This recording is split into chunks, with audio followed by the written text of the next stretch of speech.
Good morning, everyone.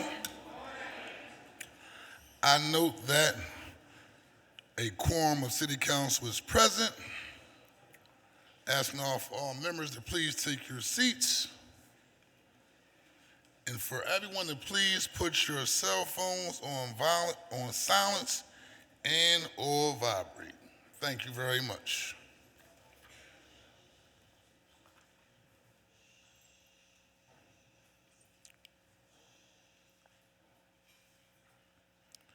To give our invocation this morning, the chair recognizes Bishop Hassan Urquhart of the Holy Temple Church. He is here today as guest of Minority Leader,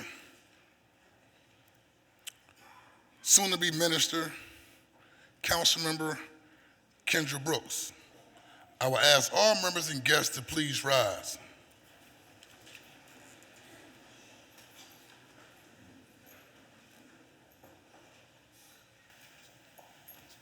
Bishop, the floor is yours. Good morning.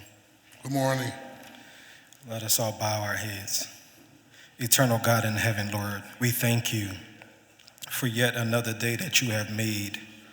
You instructed us to rejoice and to be glad. Lord, we thank you for this time and space that you have allowed us to come together one more time. Father, I ask now that you will remember every council person that's here under the sound of my voice. Lord, we stand in need of your leadership. We stand in need of your direction. We stand in need of your wisdom. We stand in need of your power and your grace. Breathe on us today, God. Lead us into all truth. Give us what we need, God, that we may administer, that we may properly flow in what it is that you have called us to do. I pray that you will help every individual here one by one and name by name. I pray, God, that you will grant us the wisdom, the power, and the endurance, God, that we may do that which is right and that which is pleasing in your sight.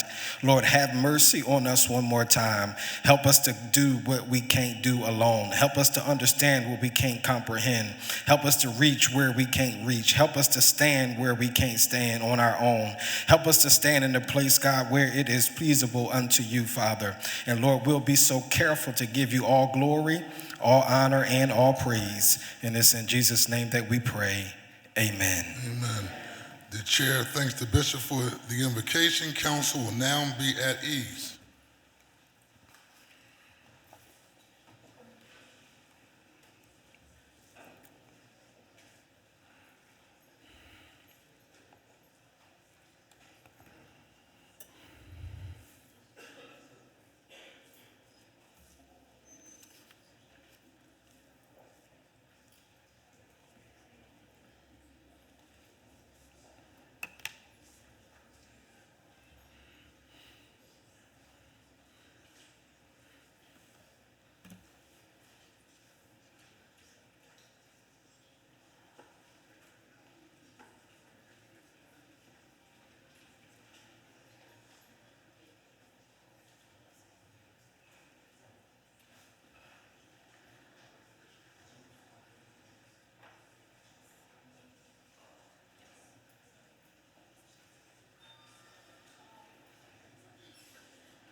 The next order of business is the approval of the journal of the meeting on Thursday, May the 28th, 2026.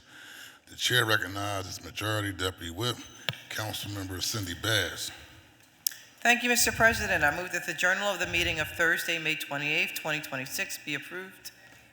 It has been moved and properly seconded that the journal of the meeting of Thursday, May the 28th, 2026 stand approved. All those in favor indicate by saying aye. Those opposed, the ayes have it, and the journal is approved. The next order of business is request for leave of absence, and the chair recognizes Majority Leader Catherine Gilmore Richardson. Thank you, Mr. President. On behalf of City Council, a leave of absence is requested for Councilmember Brian O'Neill. The chair thanks the Majority Leader, and leave will be granted. The chair recognizes Minority Leader Kendra Brooks. Thank you, Council President. On the behalf of the minority, there are no requests for leaves of absence today. The chair thanks the Minority Leader. The chair now recognizes Majority Leader Catherine Gilmore Richardson for a motion concerning certain legislative matters that may arise during the course of today's session of council and that were not listed on the calendar circulated prior to today's council session. Thank you, Mr. President. I move that any of the following matters, if considered today, may be added to the agenda for this session of council and as required by law, subsequently published on an amended agenda after the consideration of those matters.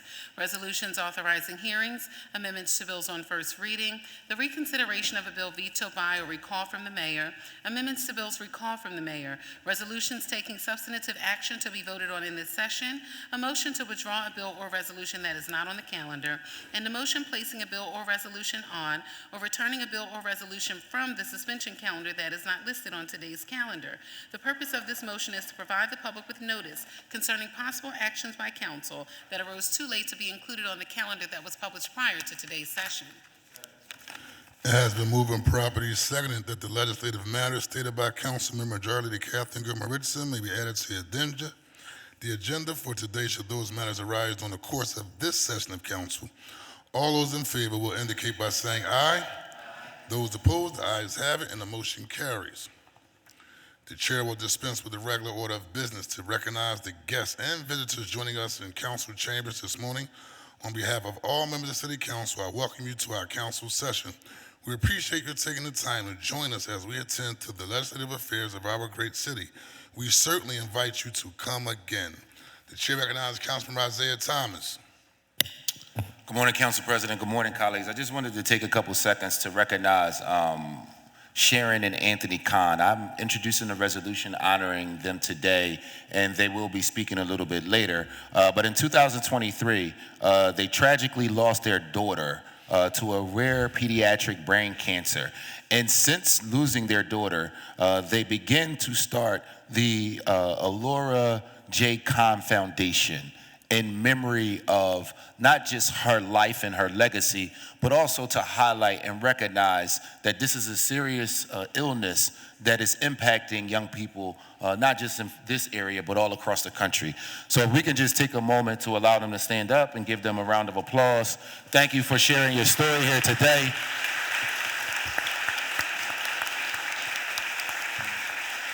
And you'll hear from them a little bit later. Thank you, Council President. Thank you, Member Thomas, and welcome to City Council. Chair recognizes Councilmember Ketty Lozada. Thank you, Council President. Today I'm introducing a resolution, co-introducing with Council Member Minority Leader Brooks, recognizing land stewards. Many of them who are here today have been taking care of land in our community across the city of Philadelphia for over 30 years. And so I'd like to welcome them to Council today and thank them for the work that they're Could doing. the in land stewards community. please stand?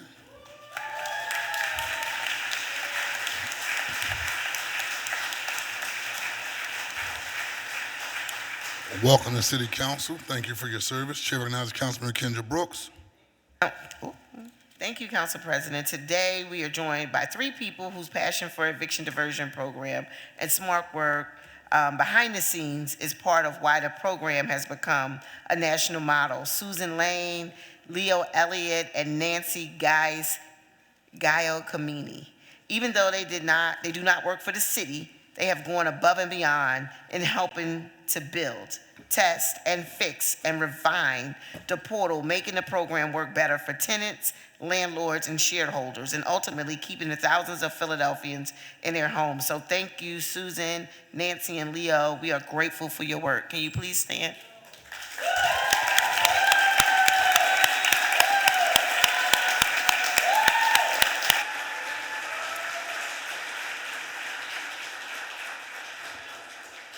Thank you for your service. Welcome to City Council. Chair recognizes Councilman Cindy Bass. Thank you, Mr. President. Today, we also have joining us representation from Covenant House, Pennsylvania, on the occasion of its 25th anniversary. They'll be having a celebration soon, and we wanted to commend them and the organization for its commitment to serving young people who are experiencing homelessness, trafficking, and instability across the city of Philadelphia. They do an outstanding job in Germantown, and we just wanted to welcome them and say thank you for your service. Please stand.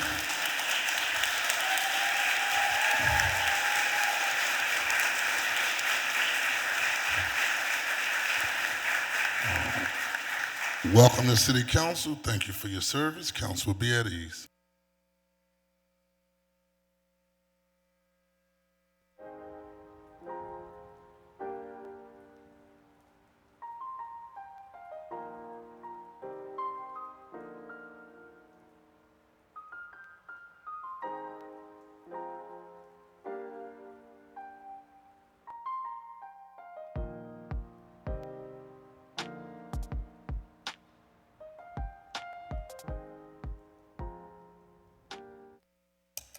At this time, the chair recognizes Majority Whip Councilmember Isaiah Thomas, who will present a resolution honoring the compassionate, outgoing, brilliant, empowering, hearts on the sleeve wearing, boots on the ground every single day, speaking truth to power for those who are justly impacted, advocating to improve the quality of life of our great city, the extraordinary Jane Golden for 42 years.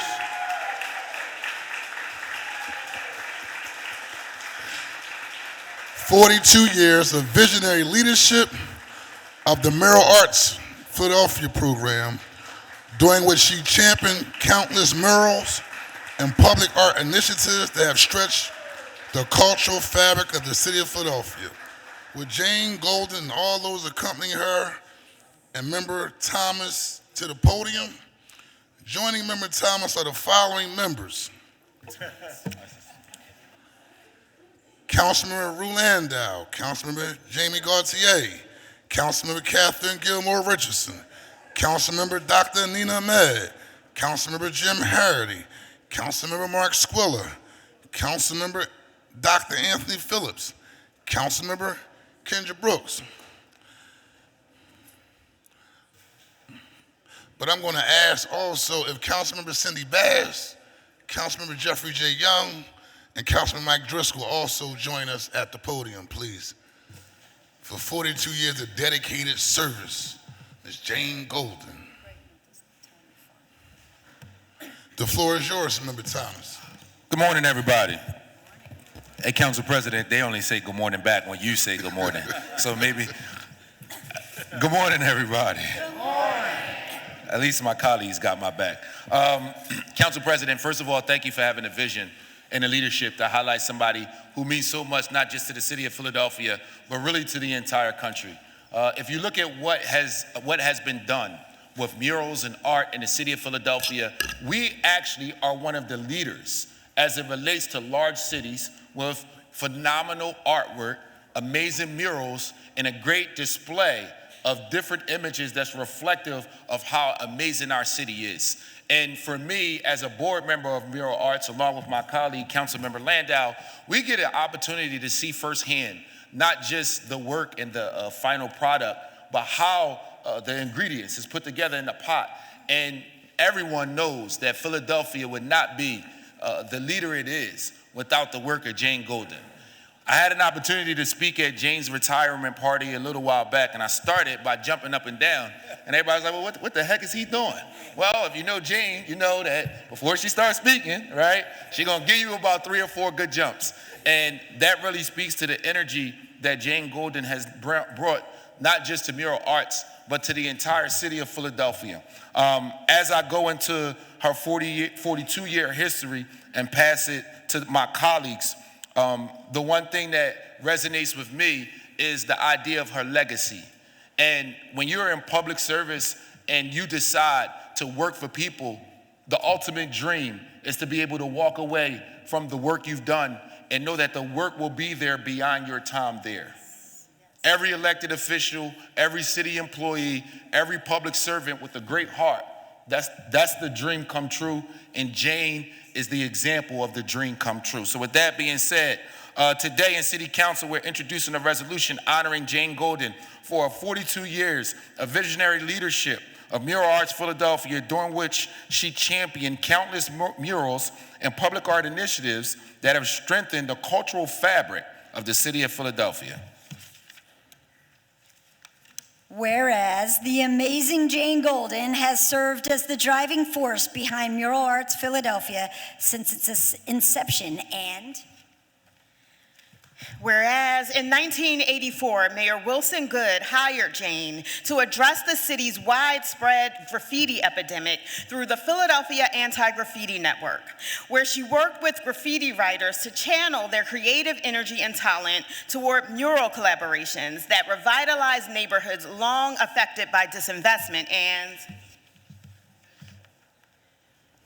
And whereas in 1997, under Mayor Ed Rendell, the Anti-Graffiti Network, formerly led by Tim Spencer, I gotta add that name in there, Blondell Reynolds Brown, was restructured, paving the way for the formal creation of the Mural Arts program under Jane's leadership. And whereas under Jane's leadership, Mural Arts Philadelphia has developed groundbreaking programs that have transformed practice and policies related to youth education, restorative justice, environmental issues, and behavioral health, redefining how art intersects with public policy and community well-being. And we love you, Jane, baby. You know that. That's right. That's right. She deserves every bit of it, you know. Whereas throughout her decades with Mural Arts Philadelphia, Jane Golden has helped build the nation's largest public art program and build that into a globally recognized model for how art can transform public spaces and strengthen communities, resulting in the creation of more than 4,000 works of public art. And there we go, she gave us the jump, baby. Public art, and remaking Philadelphia into the mural capital of the world. And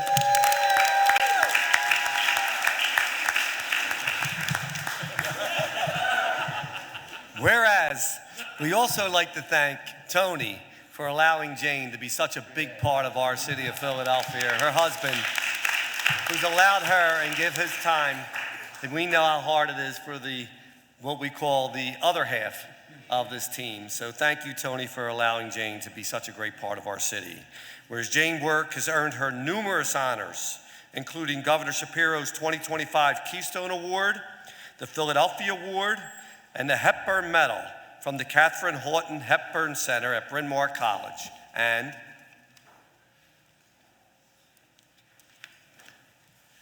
I also want to say not many people can make a nonprofit organization become an institution that will be here forever, and that's thanks to you. You have changed Philadelphia forever. Whereas Jane Golden has dedicated her career to beautifying the city of Philadelphia and uplifting its communities, this legislative body, along with the residents of this great city, are eternally grateful for her decades of service. Now, therefore, be it.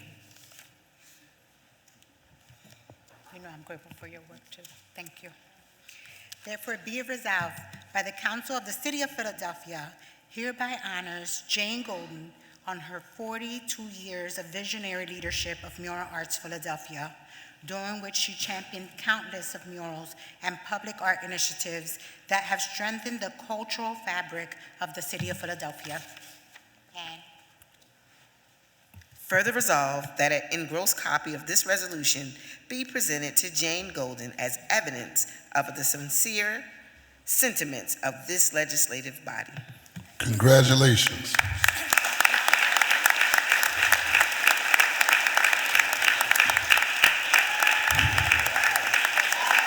Chair recognizes Jane Golden for remarks.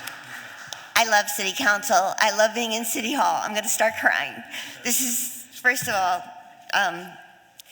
it has been such a privilege and an honor of a lifetime to do this work, to wake up every day and to do work that has meaning is just a gift. And to work with the incredible people here that you see, President Johnson, like it's just, I'm without words, really. My gratitude is huge. And this work has changed me, like over the years when I started out, and I'm very grateful to former Mayor Good and to Tim Spencer for hiring me. And you know, I didn't know Philadelphia. I had never met a graffiti writer, and they just took a chance.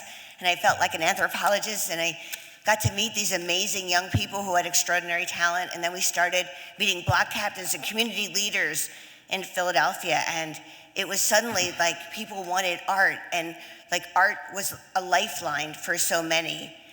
And then I've really been a witness to the ever-changing power of art. And I've watched generations of mural artists, of young people, of participants, starting from anti-graffiti to when we became mural arts. Like thousands and thousands, 6,000 artists have been hired since 1998. And then besides artists, they're all our participants in all the different programs, and they have contributed to making our city beautiful. And people sort of, they feel an ownership with mural arts. So from like Uber drivers to business owners, to people who work in libraries or rec centers, like everybody, citizens, like they feel in a way that this collection is theirs, and they are right.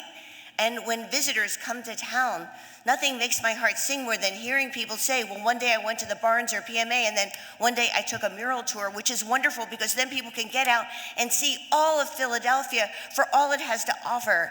It's an amazing city. And this is a city that loves, Val Gay, thank you for all you do, loves the arts and artists. And local artists stay here and other artists move here because we're a city that supports the arts. And artists have changed our city. Artists working together with community leaders and block captains and people who are so committed to Philadelphia through decades of community mural making. They've enriched Philadelphia. And they have brought stories to life, extraordinary stories, allowing generations of residents to express who they are, where they come from, and who they can become.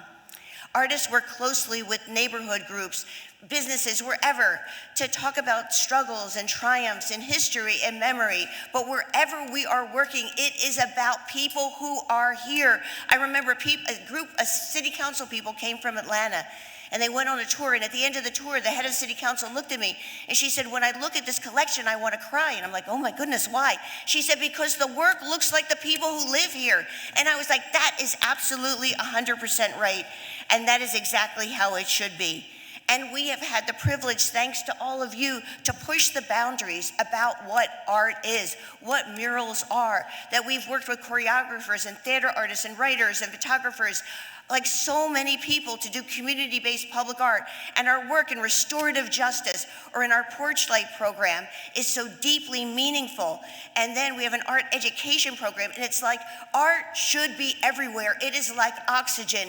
We deserve it as citizens of the city of Philadelphia, and that is non-negotiable. And I just want to say that seeing art permeate every walk of life in Philadelphia has been a dream come true.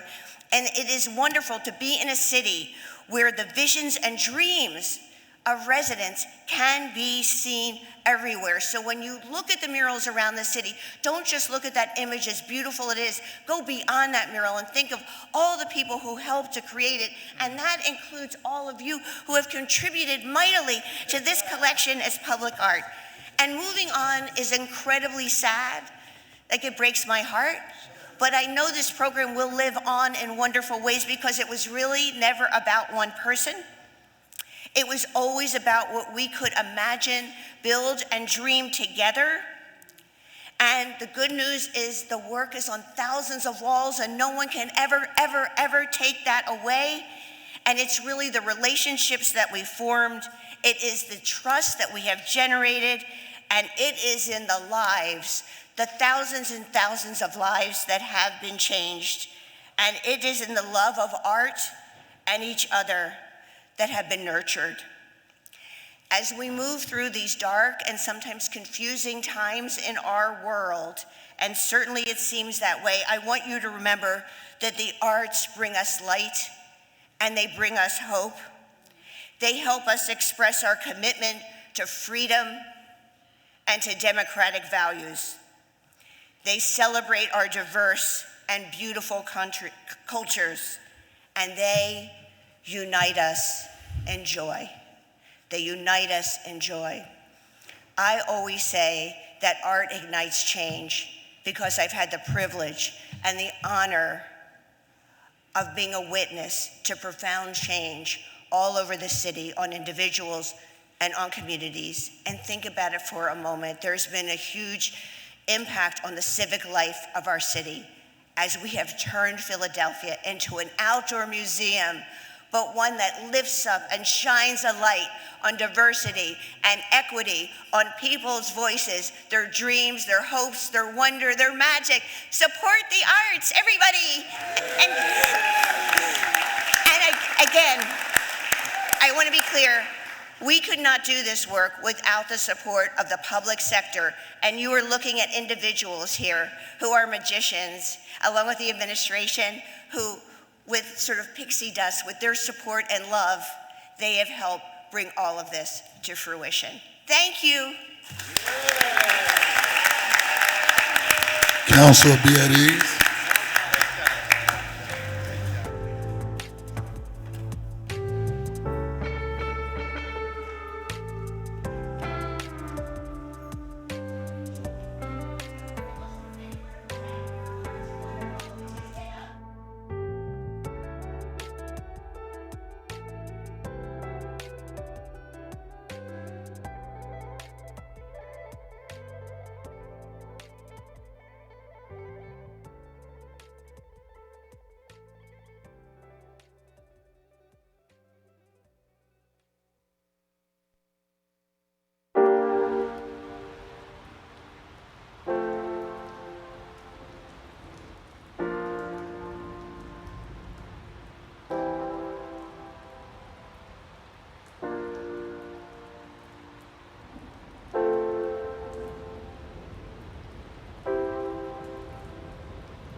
This time, the chair recognizes Councilmember Jim Harity, the man of the people, who will present a resolution honoring and recognizing the Philadelphia Federation of Teachers on the occasion of its 85th anniversary for extraordinary service, advocacy, and dedication to the students, educators, and schools of Philadelphia. Will Arthur G. Steinberg, President of Philadelphia Federation of Teachers, and those accompanying him, please join the council member at the podium.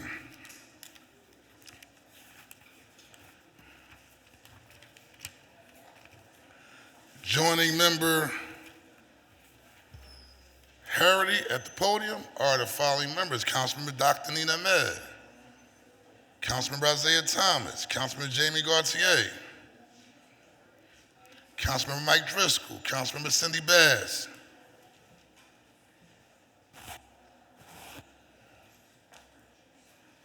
Councilmember Kendra Brooks,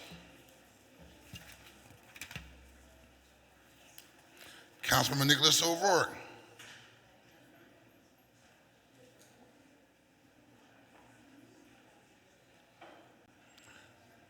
Councilmember Dr. Anthony Phillips. The floor is yours, Chair of Labor, Mr. Jim Harity. Power to the people, right on, right? Just for you, Council President. First off, let's give it up for the PFT. Let's give it up for the people who protect the people who are teaching our children. We all respect and honor them. Listen, the work they do for our teachers, again, the ones that have our kids for 8 hours a day, it's just beyond imagination what they have to go through every day and what they have to work on. And I'm glad that with this council, we show our support for them.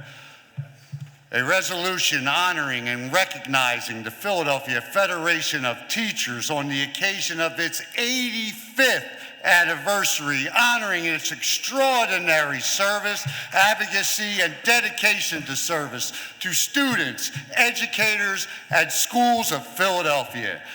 Whereas the Philadelphia Federation of Teachers, PFT Local 3, was chartered on June 10, 1941, and has for 85 years served as the representative voice of the thousands of educators, paraprofessionals, and school employees committed to high-quality public education throughout our city of Philadelphia. And Just want to take a moment of personal privilege as somebody who was raised as in a PFT household. My father, a PFT member who actually taught with President Steinberg. I'm not going to say the year because it's going to give away their age. But I am gracious to the PFT, my father, and all of the teachers across the city of Philadelphia who mold our young people.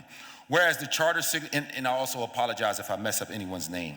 Whereas the charter signatories, Joseph Kotler, Ann Edelman, Harry Furlager, Wolf Goldberg, Alice Hansen, Israel Pincus, Harry Rance, Margaret Root, Olivia Taylor, and Lydia Worthington organized the PFT Local 3 out of the remnants of previously dissolved AFT Local 192 and elected Cecilia Pincus as the first president. And Thank you so much. And I also want to say thank you to the PFT for always keeping us on their toes about what we need to do for our children in the city of Philadelphia. Whereas the Teacher Tenure Act of 1937 was passed through the organizing efforts of many of the founding members of PFT Local 3. And I also want to say thank you so much as a public school graduate from E. Washington Rhodes Middle School, M. Hall Stanton Elementary School, John Greenleaf Whittier Elementary School, and Parkway Beta, for those of us who all had those teachers that made an incredible difference in their lives and their trajectories. Thank you. Whereas the PFT became the sole bargaining unit for Philadelphia teachers and education professionals in 1965 after a collective bargaining drive supported by Bayard Rustin and Martin Luther King Jr. And whereas PFT Local 3 advocated for Act 19, the Public Employees Relations Act of 1970, which codified the right to strike by public employees, including teachers, into Pennsylvania state law and established the processes of negotiation with established and recognized collective bargaining units. And Whereas over the course of its distinguished history, the PFT has continued to champion equitable school funding, safe and healthy learning environments, and professional respect for the educators who shape the minds and futures of Philadelphia's children. And whereas the PFT has played a vital role in advocating for policies that strengthen public schools, including initiatives to reduce class sizes, expand access to essential services, improve instructional resources, and address school infrastructure needs. And as a daughter of an educator who I saw sacrifice and the commitment she made to her students, I thank the PFT for all you do.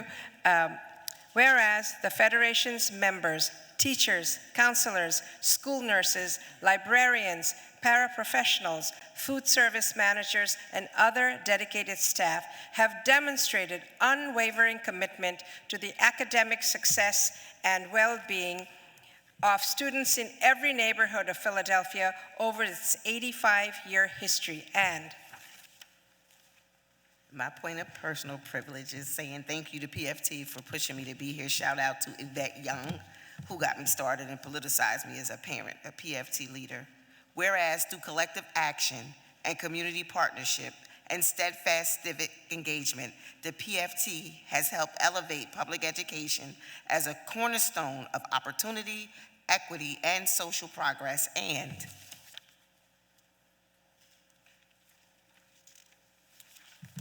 whereas June 10th, 2026 marks the 85th anniversary of the establishment of the Philadelphia Federation of Teachers, AFT Local 3, presenting an important opportunity to honor its enduring legacy, celebrate the contribution of its members, and recognize its continued advocacy on behalf of Philadelphia Public Schools. Now therefore be it.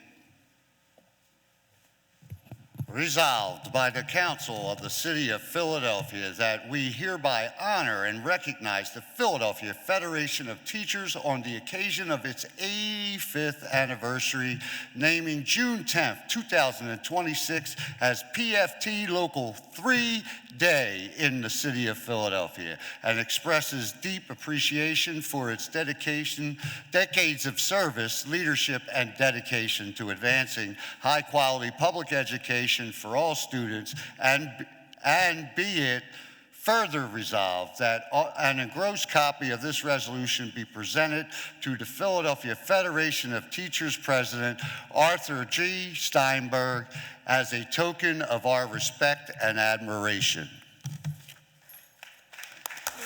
Congratulations. This floor, the chair recognizes Mr. Art Steinberg.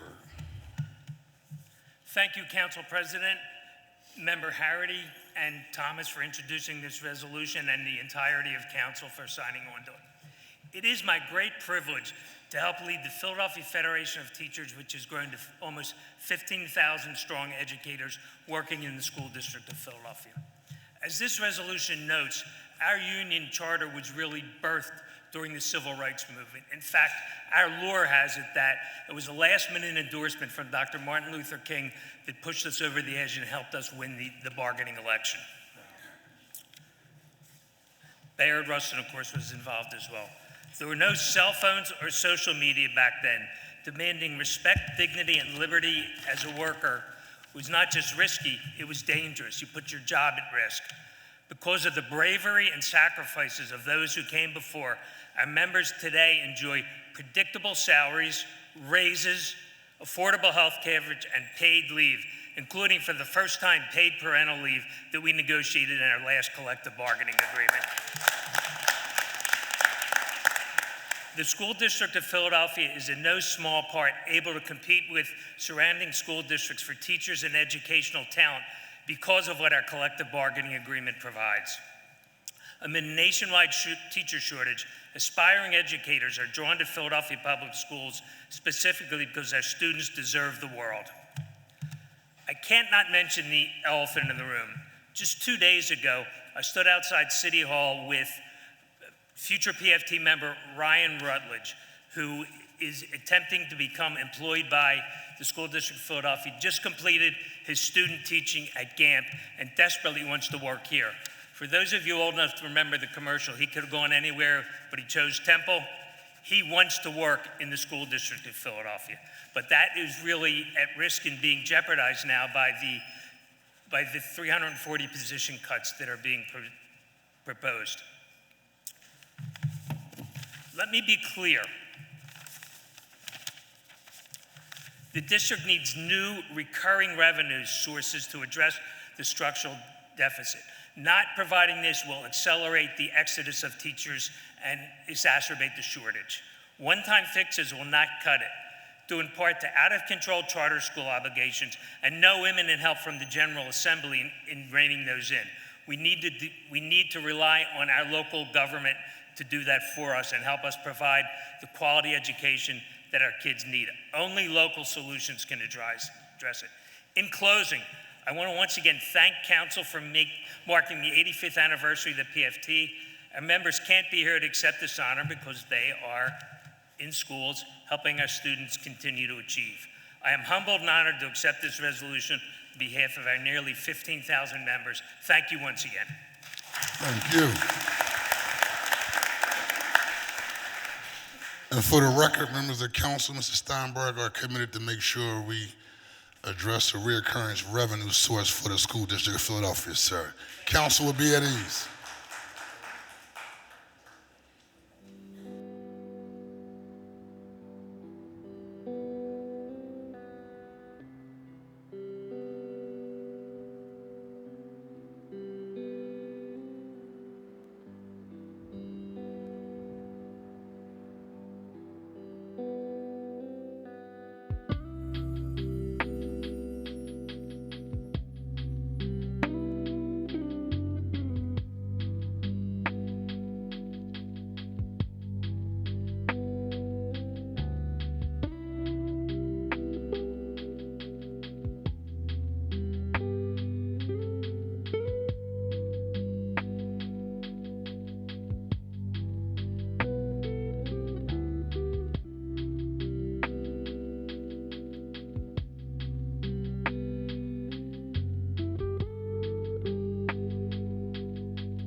And welcome back to City Council, Ms. Jane Rowe. How you doing, Jane?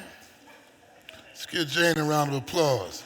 Outstanding member of City Council body, former member.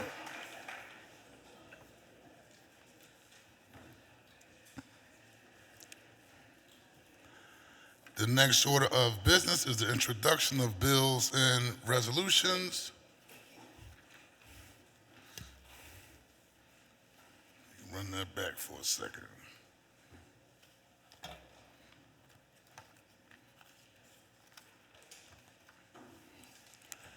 The next order of business is communications. The chair requests that the Sergeant at Arms deliver the messages from the mayor to the chief clerk. Will the chief clerk please read the messages from the mayor and any other communications in his position? To the President and the members of the Council of the City of Philadelphia, I am transmitting for the consideration of your honorable body the following proposed. A resolution authorizing the Philadelphia Land Bank to dispose of 4152, 4154, and 4220 Viola Street, 4153 and 4157 Leidy Avenue, 1703 and 1711 North 42nd Street, and 1129, 1135, and 1137 North 41st Street, located in the 3rd Councilmanic District in accordance with the terms of Chapter 16-700 of the Philadelphia Code.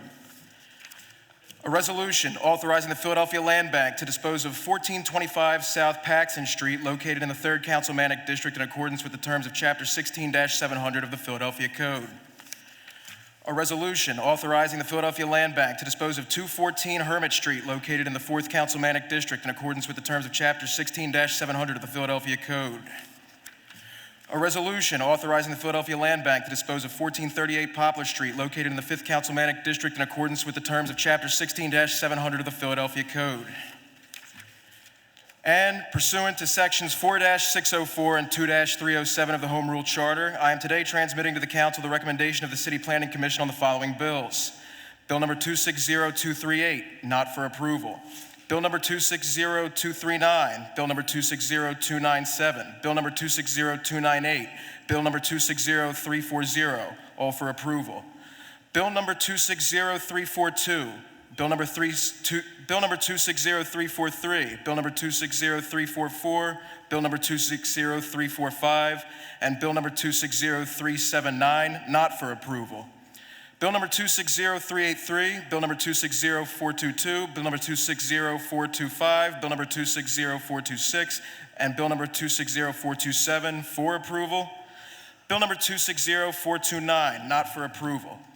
Bill number 260462, Bill number 260463, Bill number 260515, Bill number 260516, Bill number 260517, Bill number 260518, Bill number 260519, Bill number 260520, and Bill number 260530, all for approval.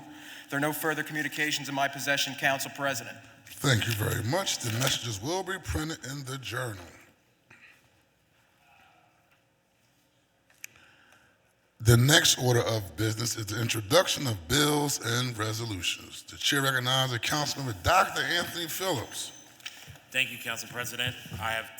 Good morning, everyone. I have no bills or resolutions for today. Thank you very much. The chair recognizes Councilmember Jamie Gauthier. Good morning, Council President. Today I have 3 non-privileged resolutions and 1 privileged resolution. And on behalf of Minority Whip O'Rourke, I have 1 privileged and 1 non-privileged resolution. Thank you very much. Chief Clerk, please read the title of the resolutions. Thank you. A privileged resolution recognizing and honoring civilian oversight of policing in Philadelphia, emphasizing that mutual respect and cooperation are essential for improving public safety and police community relations, further proclaiming June 9th as Civilian Police Oversight Day, and recognizing the 5th anniversary of the creation of the Citizens Police Oversight Commission in the city of Philadelphia. This resolution will be placed on today's final passage calendar. And a non-privileged resolution condemning the Trump administration and the United States Department of Housing and Urban Development for ending the Restore Rebuild program, one of the strongest tools available to public housing authorities nationwide for expanding and preserving deeply affordable housing. This resolution will be placed on the final passage calendar for consideration at the next session of council. A privileged resolution honoring the West Powelton Steppers and Drum Squad on the occasion of their 35th anniversary and designating them as the official steppers and drum line of the city of Philadelphia. This resolution will be placed on today's final passage calendar. A non-privileged resolution also naming the 3600 block of Market Street, Walt Palmer Black Bottom Way, to honor Dr. Walter Palmer and his services and contributions to the Black Bottom and the city of Philadelphia. Very well done. This resolution will be placed on the final passage calendar for consideration at the next session of council. And a non-privileged resolution authorizing the Philadelphia Land Bank to dispose of 4152, 4154, 4220 Viola Street, 4153, 4157 Leedy Avenue, 1703 and 1711 North 42nd Street, 1129, 1135, 1137 North 41st Street, located in the 3rd Councilmanic District in accordance with the terms of Chapter 16-700 of the Philadelphia Code. This resolution will be placed on the final passage calendar for consideration at the next session of council. And a non-privileged resolution authorizing the Philadelphia Land Bank to dispose of 1425 South Paxton Street, located in the 3rd Councilmanic District in accordance with the terms of Chapter 16-700 of the Philadelphia Code. This resolution will be placed on the final passage calendar for consideration at the next session of council. Chair recognizes Councilmember Dr. Anthony Phillips.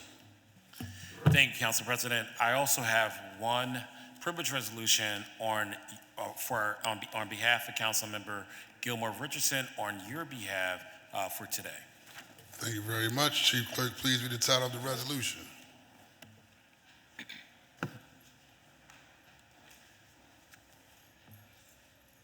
A privileged resolution authorizing the Committee of the Whole to conduct hearings to explore new revenue proposals to address the School District of Philadelphia's historic underfunding. This resolution will be placed on today's final passage calendar. Chair recognizes Councilmember Isaiah Thomas. Good morning, Council. Good afternoon, Council President. Good afternoon, colleagues. Today I have 3 resolutions and 1 amendment. Thank you very much. Chief Clerk, please read the title of the resolution.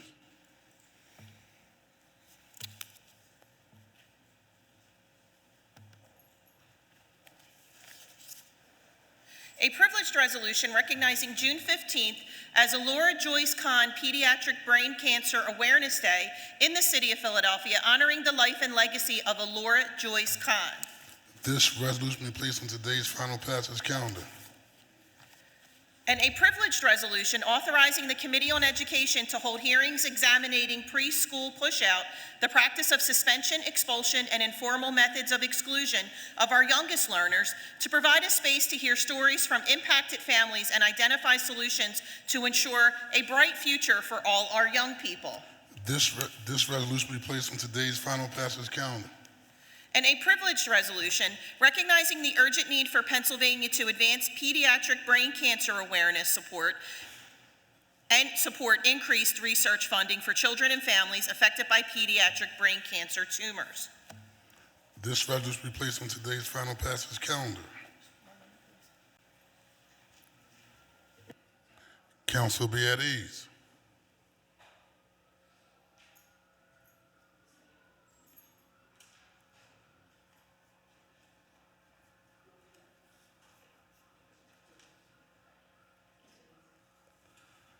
Chair recognizes Councilman Curtis Jones, Jr. Thank you, Mr. President. Today I offer 1 bill and 2 non-privileged resolutions. Thank you very much. Chief Clerk, please read the title of the bill and resolution. An ordinance amending Section 12-701 of the Philadelphia Code entitled Designation of Bicycle Lanes to authorize a bicycle lane and removal of parking on Roberts Avenue from Henry Avenue to King Street under certain terms and conditions. This bill will be referred to your appropriate committee. And a non-privileged resolution authorizing the Philadelphia Land Bank to dispose of 214 Hermit Street, located in the 4th Councilmatic District in accordance with the terms of Chapter 16-700 of the Philadelphia Code.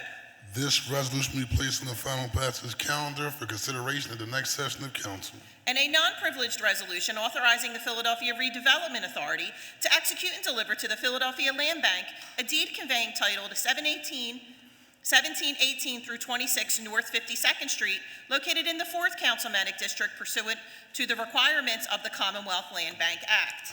This resolution will be placed on the final passage calendar for consideration at the next session of council. Chair recognizes Councilman Rue Landau. Thanks, Council President. Today I have 1 privileged resolution. Thank you very much. Chief Clerk, please read the title of the privileged resolution. A privileged resolution declaring June 2026 LGBTQ+ Pride Month in the city of Philadelphia. This resolution will be placed on today's final passage calendar. Chair recognizes Councilman Ketsi Lozada.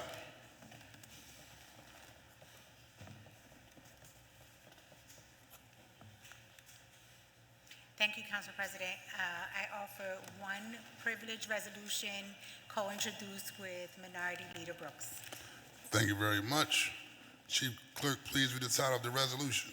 A privileged resolution recognizing the work of land stewards and supporting transparency in land disposition and the long-term preservation of stewarded land in the city of Philadelphia.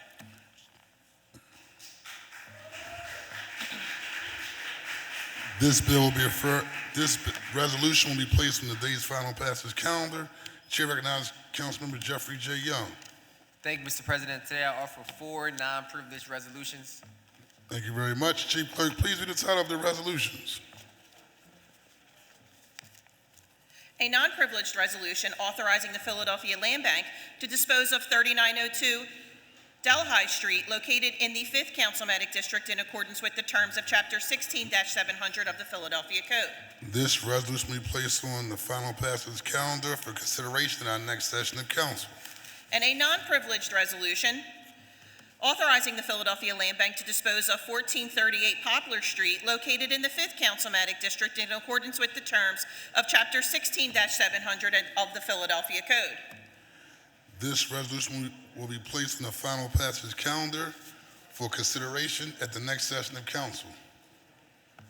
A non-privileged resolution also naming the 1400 block of Green Street as Coach Ken Hamilton Way in honor of Kenneth Ken Hamilton, affectionately known as Coach Ham, for his extraordinary record of leadership, mentorship, and service to generations of young people in Philadelphia. This resolution will be placed on the final passage calendar for consideration at the next session of council. And a non-privileged resolution also naming the 2900 block of Ogden Street as Councilman Bill Greenlee Way in honor of former Philadelphia Council member William K. Bill Greenlee, and in recognition of his decades of dedicated service to the people and neighborhoods of Philadelphia. Very well deserved. This resolution will be placed on the final passage calendar for consideration at the next session of council. Chair recognizes Councilmember Kendra Brooks. Thank you, Council President. I have 1 privileged resolution and 2 non-privileged resolutions to introduce today. Thank you very much. Chief Clerk, please read the title of the resolutions.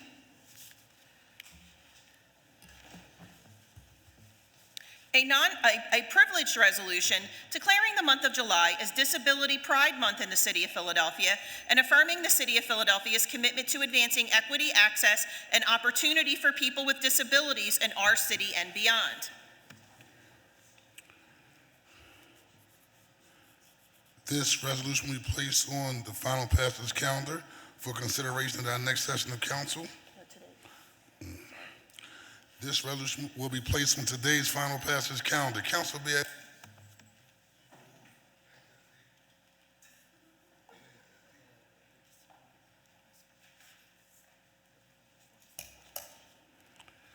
Chief Clerk, please read the title of the resolution. Council will be at ease.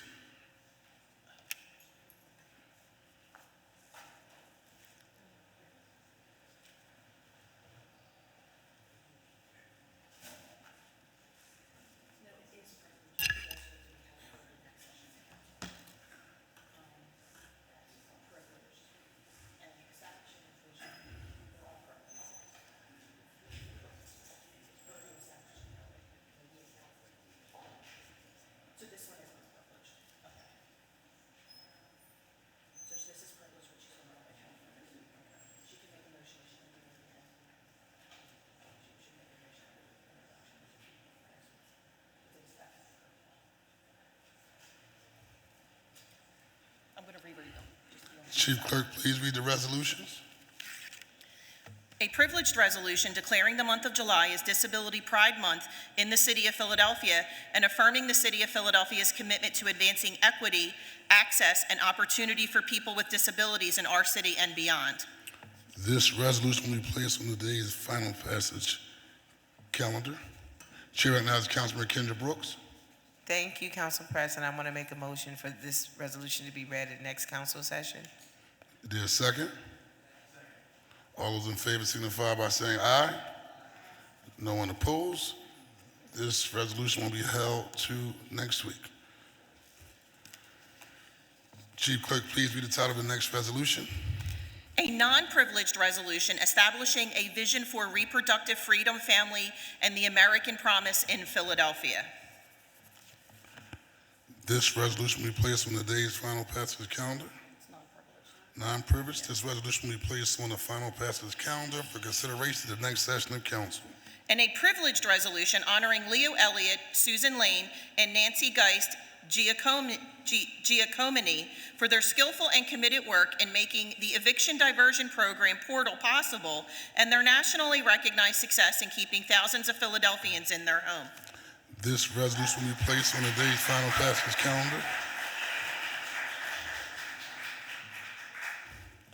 Chair recognizes Councilmember Jim Harity. Thank you, Council President. I have one privileged resolution today. Thank you very much. Chief Clerk, please read the title of the privileged resolution.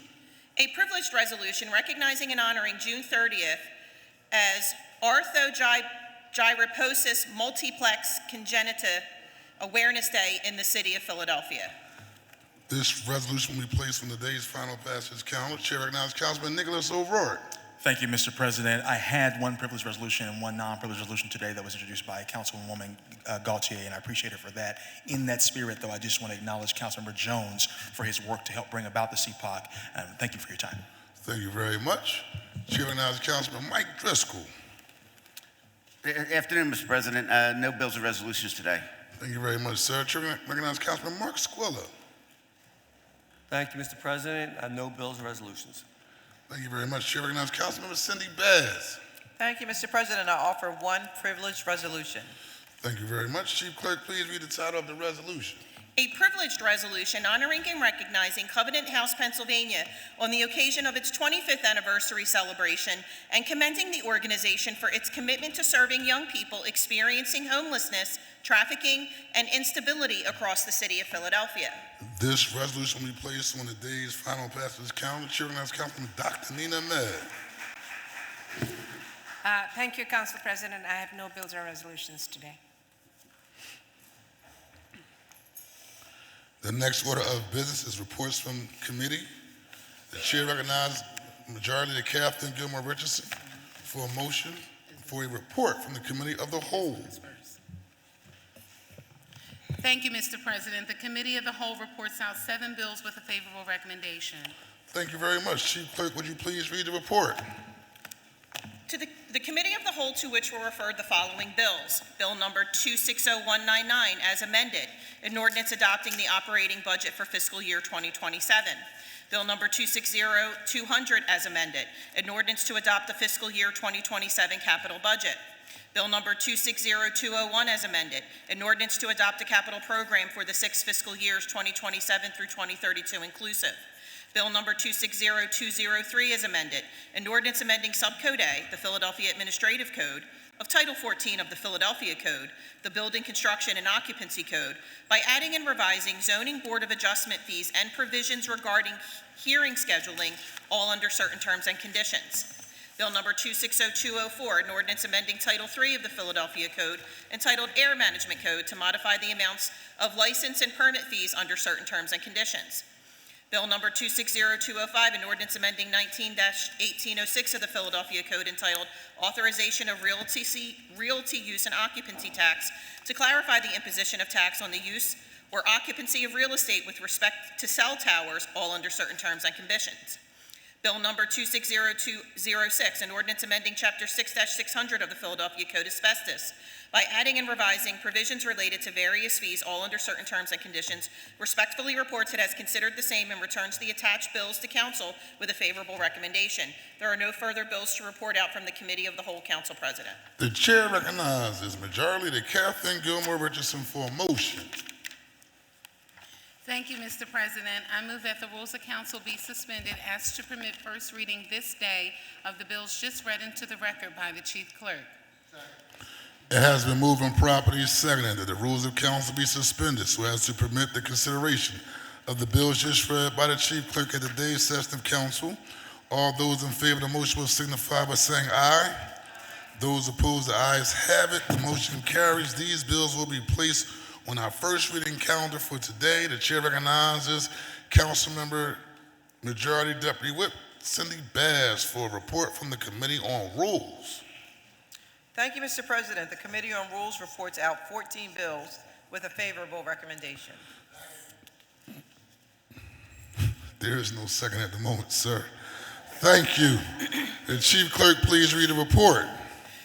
The Committee on Rules, to which were referred the following bills. Bill number 260165, an ordinance amending Section 14-545 of the Philadelphia Code entitled 7th District Overlay District by adding provisions from the American Street Overlay District and the Neighborhood Commercial Area Overlay District, North Delaware Avenue, and removing American Street Overlay District from the zoning code and making related changes all under certain terms and conditions.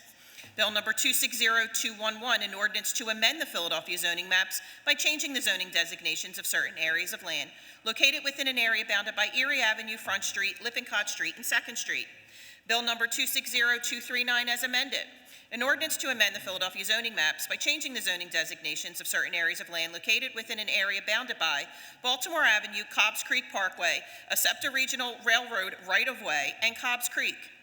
Bill number 260241, an ordinance amending Title IX of the Philadelphia Code entitled Regulation of Businesses, Trades, and Professions, and amending Section 14-604 of the Philadelphia Code entitled Accessory Uses and Structures to provide for notice to owners and residents of a building regarding dwelling units licensed for limited lodging on the property, all under certain terms and conditions. Bill number 260381, an ordinance amending Title 14 of the Philadelphia Code entitled Zoning and Planning by adding a new chapter to require specific permit applicants to provide notice of the presence of particular murals on the property to the Departments of Licenses and Inspections, all under certain terms and conditions. Bill number 260422 as amended, an ordinance amending Section 14-524 of the Philadelphia Code entitled 4th District Overlay District by authorizing basic systems and utilities in the SPPOA zoning district in an area bounded by Ridge Avenue, Calumet Street, the Schuylkill River, and the Wissahickon Creek, all under certain terms and conditions. Bill number 260517, an ordinance amending Title 14 of the Philadelphia Code entitled Zoning and Planning by revising certain provisions of Section 14-513 entitled Transit-Oriented Development Overlay District to rename it Transit-Oriented Communities Overlay District, to expand its applicability radius, and amending various sections to make changes to the applicable use, dimensional, and parking standards, all under certain terms and conditions.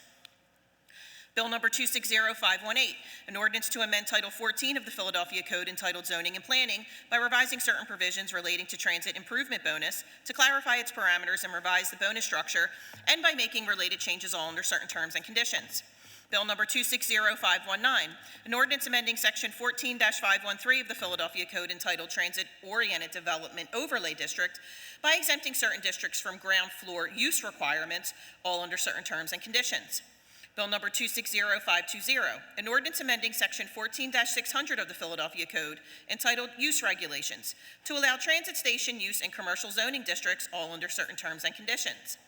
Bill number 260523, an ordinance to amend the Philadelphia zoning maps by changing the zoning designations of certain areas of land located within an area bounded by Roberts Avenue, Wissahickon Avenue, Hunting Park Avenue, and Fox Street.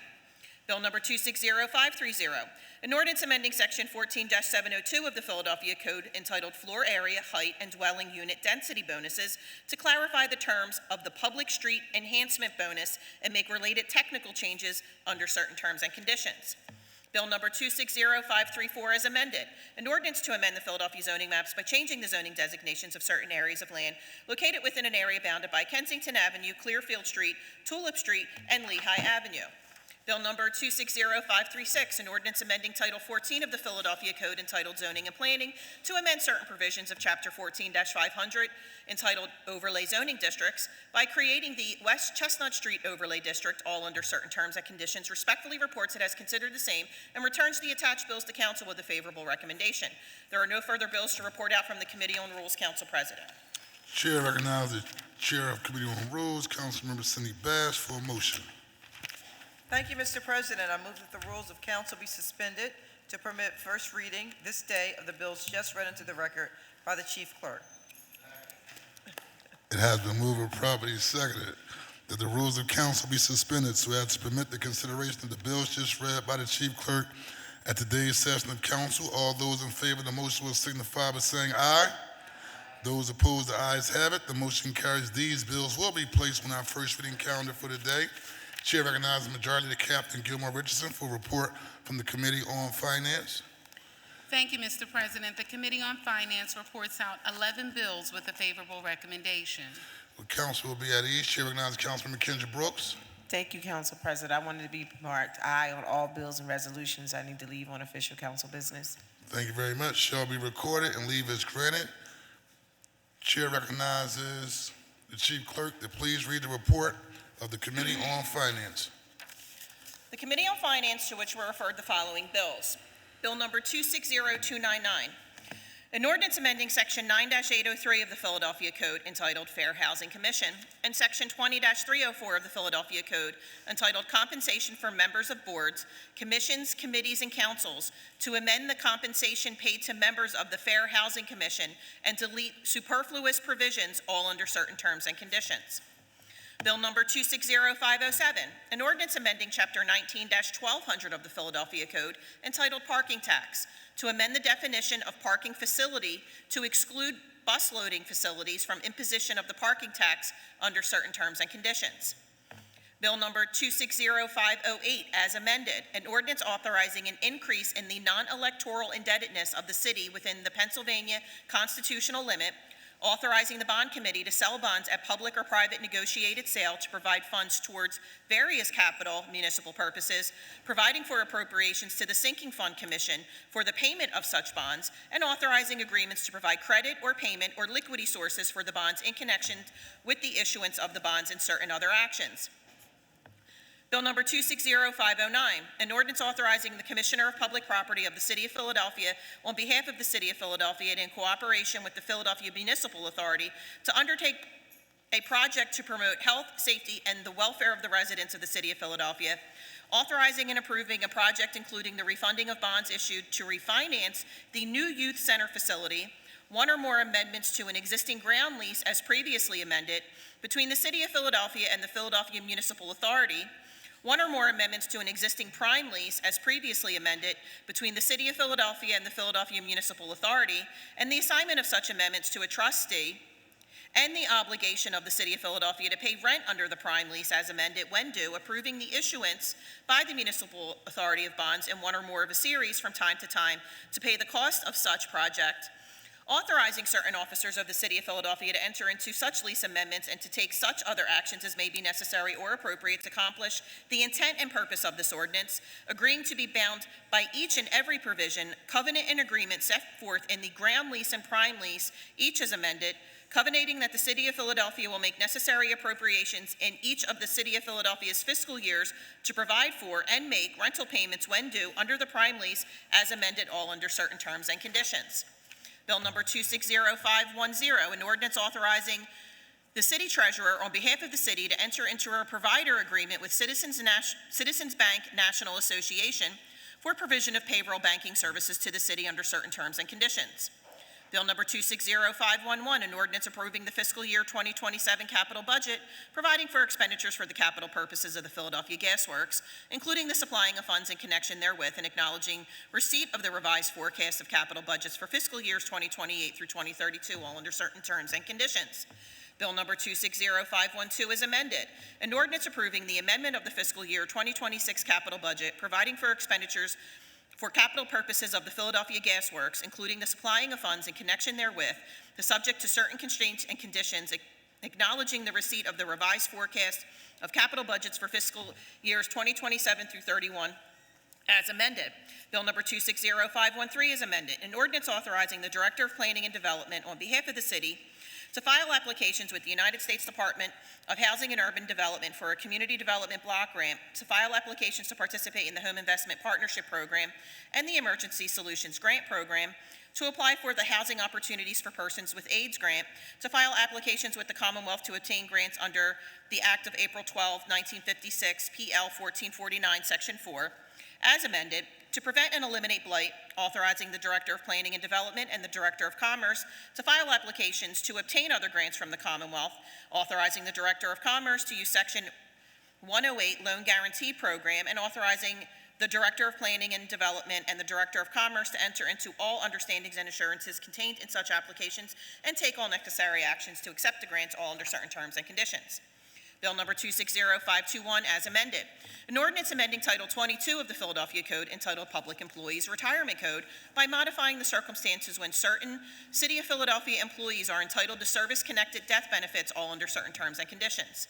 Bill number 260527, an ordinance authorizing and approving the execution and delivery of a service agreement between the City of Philadelphia and the Philadelphia Municipal Authority relating to the financing of the acquisition of 400 North Broad Street and 1501 Calla Hill Street, together with certain ancillary property rights, which premises the city has subleased for use as the city's police headquarters, and certain other uses, approving the issuance by the authority of bonds, notes, or other evidences of indebtedness, including reimbursement obligations related to lines or letters of credit, and one or more series to finance or refinance such acquisition costs, and authorizing and approving the obligation of the City of Philadelphia to pay in full when due the service fee and other amounts payable under the service agreement, authorizing certain city officers to take actions required to issue such bonds, notes, or other evidences of indebtedness, covenanting that the City of Philadelphia will make necessary appropriations in each of the city's fiscal years to provide for and will make timely payments of the service fee and amounts due under the service agreement, and authorizing and approving the Director of Finance of the city and other city officials to take other necessary or appropriate actions to effectuate the purposes of this ordinance, all under certain terms and conditions. And Bill number 260564, an ordinance authorizing encroachments in the nature of a sidewalk cafe in the vicinity of 2351 South Front Street under certain terms and conditions. Respectfully reports it has considered the same and returned the attached bills to council with a favorable recommendation. There are no further bills to report out from the Committee on Finance. Council President. Thank you very much. Chair recognizes Majority Leader Captain Gilmore Richardson for a motion. Thank you, Mr. President. I move that the rules of council be suspended as to permit first reading this day of the bills just read into the record by the chief clerk. It has been moved and properly seconded the rules of council be suspended so as to permit the consideration of the bills just read by the chief clerk at today's session of the council. All those in favor of the motion will signify by saying aye. Aye. Those opposed? The ayes have it. The motion carries. These bills will be placed on our first reading calendar for today. Chair recognizes Councilman Ketty Lozada for a report from the Committee on Public Property and Public Works. Thank you, Mr. President. The Committee of Public Property and Public Works reports out 5 bills with a favorable recommendation. Thank you very much. Chief Clerk, please read the report. The Committee on Public Property and Public Works, to which were referred the following bills. Bill number 260382, an ordinance naming and designating 60th and Baltimore Park, located at 5961 Baltimore Avenue, as Tyrone Cakes Sims Park. Bill number 260423 is amended. An ordinance amending Chapter 16-400 of the Philadelphia Code entitled Surplus Properties by adding methodology for disposition by property exchange and making other technical changes, all under certain terms and conditions. Bill number 260528, an ordinance authorizing the Philadelphia Authority for Industrial Development to convey fee simple title to all or a portion of property known as 5501 Tacony Street for less than fair market value under certain terms and conditions. Bill number 260529, an ordinance authorizing the Commissioner of Public Property on behalf of the city to enter into a lease agreement, including a lease amendment for a portion of the premises at 1341 North Delaware Avenue for general office and administrative use by the city, all under certain terms and conditions. Bill number 260530, an ordinance amending Section 14-702 of the Philadelphia Code entitled Floor Area Height and Dwelling Unit Density Bonuses to clarify the terms of the Public Street Enhancement Bonus and make related technical changes under certain terms and conditions. And Bill number 260531, an ordinance authorizing the Commissioner of Public Property on behalf of the City of Philadelphia to enter into a sublease agreement with the Philadelphia Municipal Authority for use by the city of a portion of the premises located at 701 Market Street, all under certain terms and conditions. Respectfully reports it has considered the same and returns the attached bills to council with a favorable recommendation. There are no further bills to report out from the Committee on Public Property and Public Works. Council President. Thank you very much. The chair recognizes Councilman Ketty Lozada for a motion. Thank you, Mr. President. I move that the rules of council be suspended to permit first reading this day of bills just read into the record by the chief clerk. It has been moved and properly seconded the rules of council be suspended so as to permit the consideration of the bills just read by the chief clerk at today's session of council. All those in favor of the motion will signify by saying aye. Those opposed, the ayes have it. The motion carries. These bills will be placed on the first reading calendar for today. The chair recognizes Councilman Jeffrey J. Young for a report from the Committee on Streets and Services. Thank you, Mr. President. The Committee on Streets and Services reports out 15 bills with a favorable recommendation. Thank you very much. Chief Clerk, please read the report. The Committee on Streets and Services, to which were referred the following bills. Bill number 260164, an ordinance amending Section 12-701 of the Philadelphia Code entitled Designation of Bicycle Lanes to authorize bicycle lanes and the removal of travel lanes on portions of Ridge Avenue under certain terms and conditions. Bill number 260300 as amended, an ordinance amending Section 9-208 of the Philadelphia Code entitled Sidewalk Cafes to authorize additional locations for sidewalk cafes, all under certain terms and conditions. Bill number 260378, an ordinance establishing parking regulations in the vicinity of Lawrence Street between Tabor Road and Alany Avenue, Spark Street between Front Street and Masher Street. Bill number 260380, an ordinance amending section 10-710 of the Philadelphia Code entitled Dumping of Debris and Short Dumping to change the standard for determining violations all under certain terms and conditions. Bill number 260383 is amended, an ordinance authorizing various encroachments in the vicinity of 2955 Market Street, Philadelphia, PA 19104 under certain terms and conditions. Bill number 260384, an ordinance establishing a parking regulation on Acorn Street between Hazelwood Lane and Ridge Avenue, Martin Street between Mitchell Street and Peachin Street, North 66th Street between Haverford Avenue and Media Street, Rector Street between Manayunk Avenue and Terrace Street, Lawton Street between Fountain Street and Gorgas Lane, Scotts Lane between Ridge Avenue to 3540 Scotts Lane, Trestle.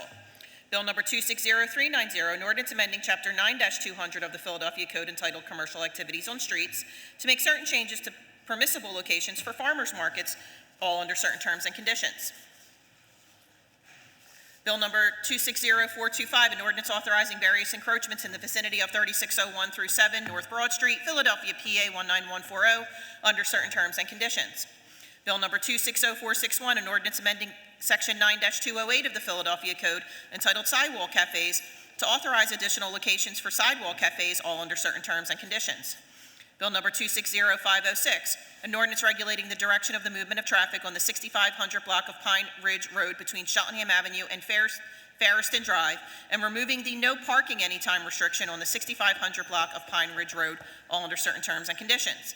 Bill number 260522, an ordinance amending Title 12 of the Philadelphia Code entitled Traffic Code to designate East Memorial Hall Drive and West Memorial Hall Drive in Fairmount Park as one-way streets under certain terms and conditions, and authorize and or empower the Department of Streets for the City of Philadelphia to take any and all necessary actions to enforce this ordinance pursuant to Chapter 12-600 of the Philadelphia Code. Bill number 260524, an ordinance authorizing the revision of lines and grades on a portion of City Plan number 120 by striking from the city plan and vacating Cleveland Street from Girard Avenue northwardly to Stiles Street, and striking from the city plan and vacating Stiles Street from 18th Street westwardly to 19th Street under certain terms and conditions. Bill number 260532, an ordinance authorizing various encroachments in the vicinity of 1639 South 10th Street under certain terms and conditions. Bill number 260533 is amended, an ordinance amending section 9-208 of the Philadelphia Code entitled Sidewalk Cafes to revise remedies and provide for enforcement of sidewalk cafe provisions, all under certain terms and conditions.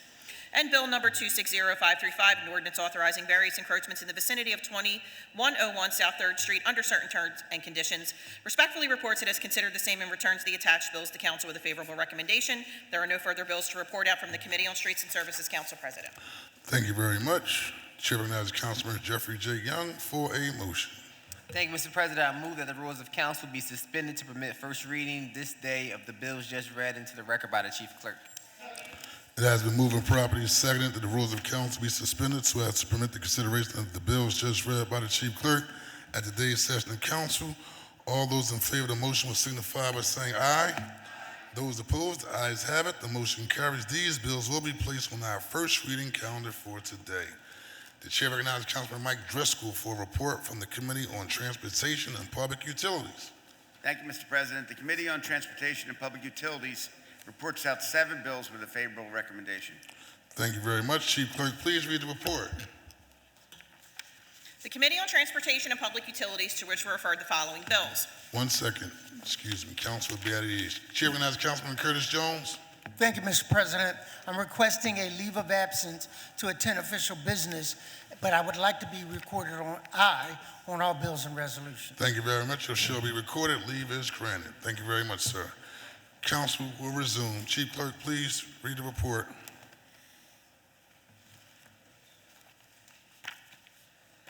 The Committee on Transportation and Public Utilities, to which were referred the following bills. Bill number 251020, an ordinance amending section 19-1604 of the Philadelphia Code entitled Charges Where Water Meter Has Become Defective by authorizing the reduction of customer water bills due to defective or inaccurate water meters under certain terms and conditions. Bill number 251021 as amended, an ordinance amending chapter 9-1600 of the Philadelphia Code entitled Water and Sewer Rents by revising income eligibility standards for rate discounts and installment payment agreements, all under certain terms and conditions. Bill number 260426, an ordinance authorizing the Director of Aviation on behalf of the City of Philadelphia to modify a certain easement and acquire additional easement interest in connection with a portion of the parcels or parcels of land commonly known as 8350 Executive Avenue under certain terms and conditions.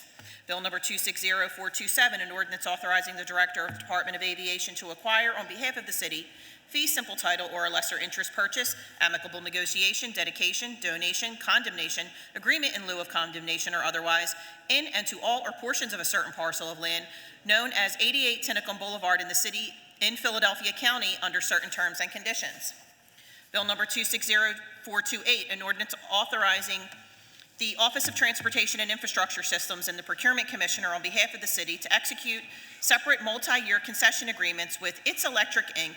and Positive Energy, Inc. in connection with a city electric vehicle charging program to site, design, install, own, operate, and maintain a network of publicly available electric vehicle charging stations throughout the city at curbside locations and surface parking lots, amending Chapter 11-604 of the Philadelphia Code entitled Encroachments Upon Obstructions of the Street to provide for discontinued approval of electric vehicle charger encroachments, and amending Title 12 entitled Traffic Code to authorize the installation, use, administration, and enforcement of electric vehicle parking spaces, provide for administrative enforcement of violations of electric vehicle parking violations, including camera-based enforcement and towing, all under certain terms and conditions.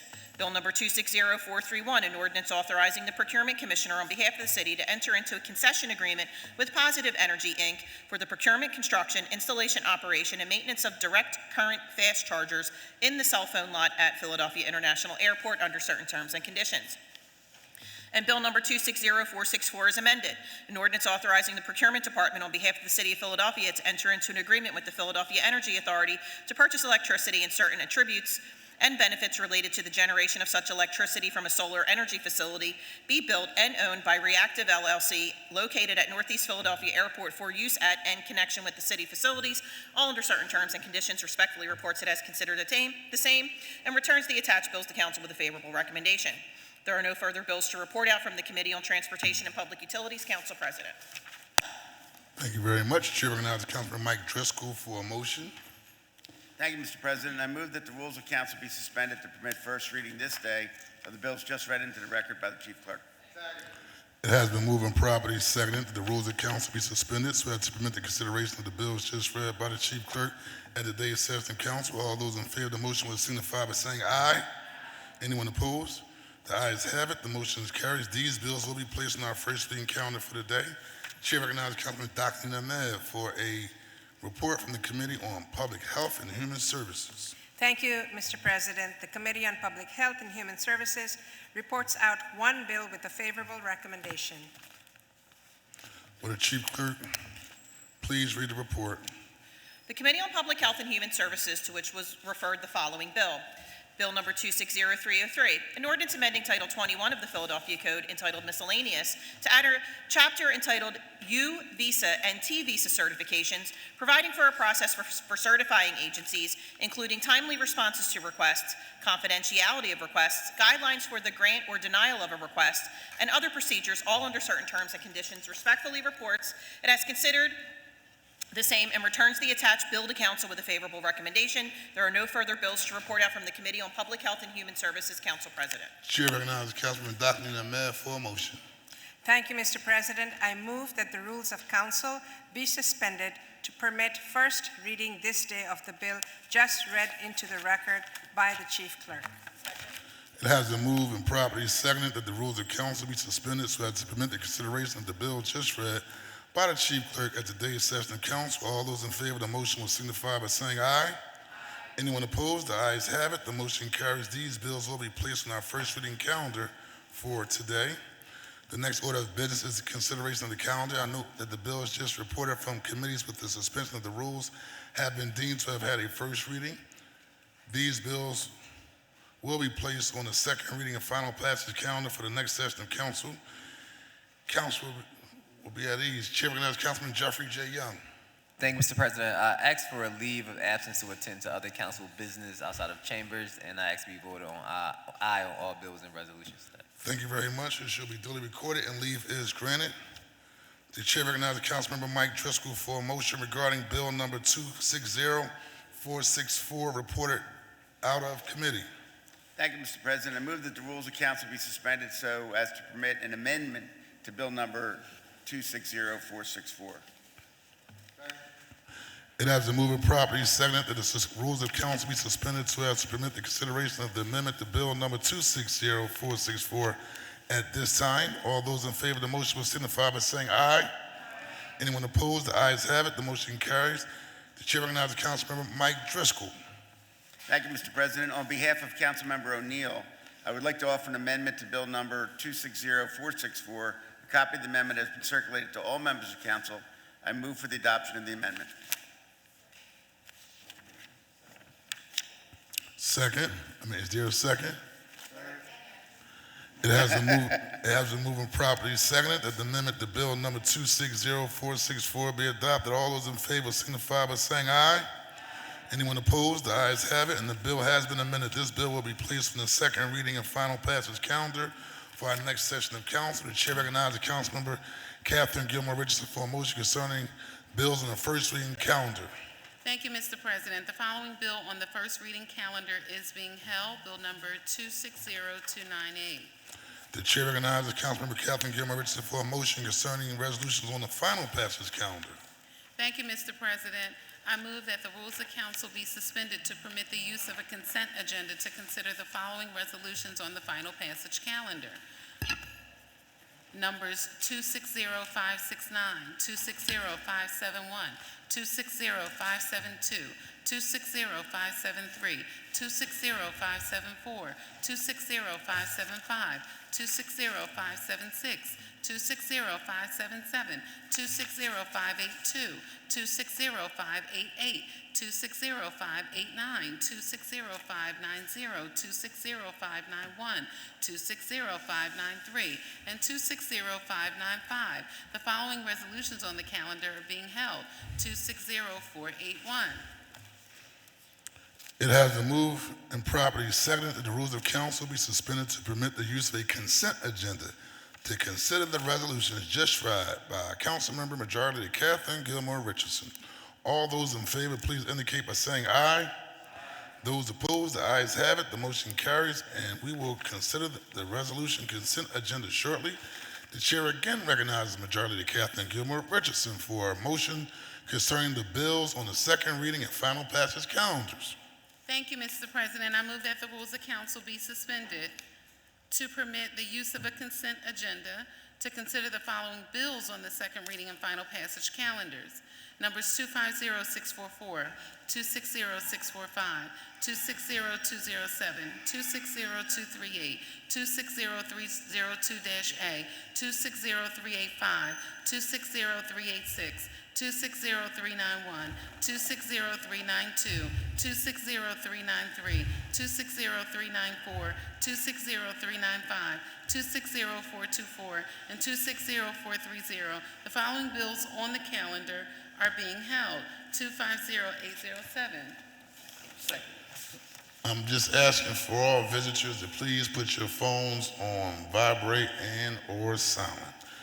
It has been moved and properly seconded that the rules of council be suspended to permit the use of a consent agenda to consider the bills just read by Councilmember Catherine Gilmore Richardson. All those in favor, please indicate by saying aye. Aye. Those opposed, the ayes have it. The motion carries, and we will consider the bills on the consent agenda shortly. The chair recognizes Councilmember Catherine Gilmore Richardson for the purpose of calling up any additional resolutions on the final passage calendar and bills on the second reading and final passage calendar. The following resolutions are being called up from the final passage calendar, and the following bills are being called up from the second reading and final passage calendar today. Resolution numbers 260094, 260467, 260594, 260602, bill numbers 260076, 260162, 260163, 260457, 260458, 260459, and 260460. The following resolutions and bills on the calendar are being held. Resolution number 260270, Bill 250768, Bill numbers 260264 and 260465 are being amended. Before considering the bills, we will consider public comment as follows. Your public comment must concern matters on the second reading and final passage calendars for possible action at today's council session. All speakers must sign up in order to testify. If you have not already signed up for today's session, please do so now by giving your name to Ms. Hassan at the table outside the rails to my left. Once you have signed up, you will be called in the order in which your name appears on the sign-up sheet. Under ideal circumstances, public commenters each will have 3 minutes to speak. However, this time limit may vary from session to session. Due to the time limit and the repetitious comments for the day, the time limit will be 1 minute. In order to be fair to all those wishing to speak, I intend to hold faithfully to the 1 minute limit. When you begin speaking, you will see a green light on the podium. When there are 30 seconds remaining to your time, the light will turn yellow, which is your remainder to conclude your remarks. Once 1 minute has passed, the light will turn red and the sergeant at arms will disconnect the microphone. Please respect our sergeant at arms. He's just only doing his job. At that point, please yield the podium to the next speaker if you have not already done so. I also reserve the right, pursuant to our rules of city council, to limit repetitious comments on the same subject matter. I will now ask the chief clerk to please read the name of our first speaker. Lexia Clark, Jeremy Blatstein, William Small, John McCauley, Giovanni Newton, Lynn Landis, Joseph Japel, Sue Wasserrug, Tiffany Stair, and Jacqueline Mahone. Please make your way to the podium.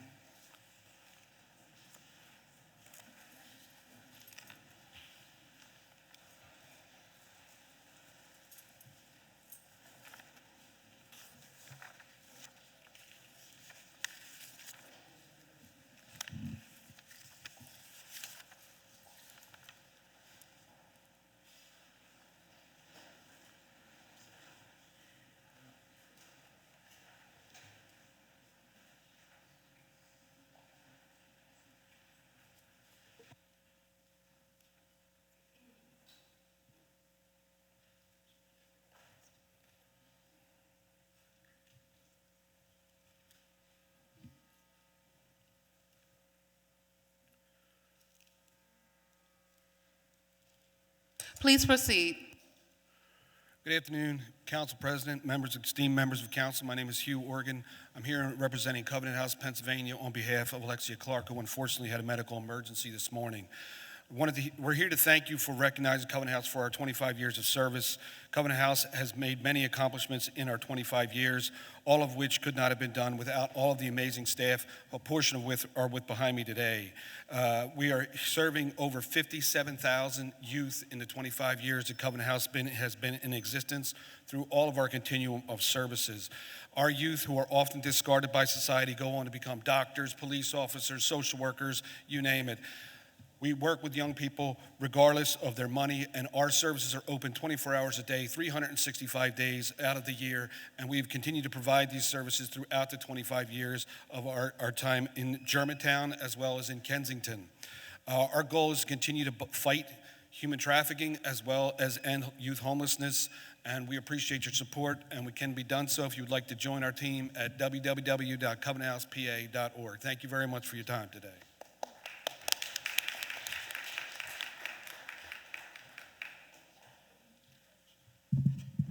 Hello, Philadelphia City Council. My name is Jeremy Blatstein. Happy Pride Month. Thank you, Councilwoman Landau. As my friend CJ would say, the gays are gaying this month, so it's very important to support the LGBTQ plus community in Philadelphia, and thank you for doing that. We're also talking about the Philadelphia Land Bank. Thank you, Councilman Young, for moving all this land for Turn the Key. It's great to see. I know Councilwoman Bass got her photo op this week with the mayor for some Turn the Key houses, so that's good to see. 22 houses, not just a photo op. That wasn't a dig, I know. That wasn't a dig, Councilwoman. Thank you for supporting Turn the Key and building affordable housing in Philadelphia.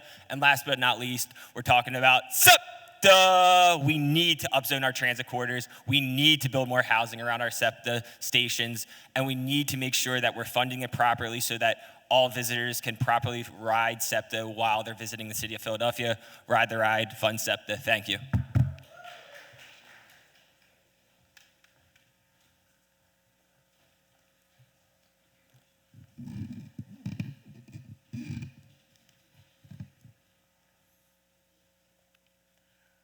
Good morning, everyone. My name is John Alante McCauley. I'm with a grassroots organization called Flip Philly Red. We're here to offer you something different because you've been voting Democrat for the mayor's office for the past 70 years.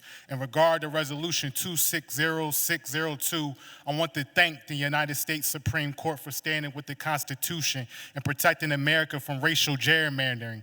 Drawing maps based on race is unconstitutional under the 14th and 15th Amendments. It treats people as members as racial groups first and not as individuals. And the reason this is important is because black people aren't monolithic. We don't all think the same. Case in point, believe it or not, it's black men who don't celebrate Pride Month. It's black men who don't believe in drag queen story time.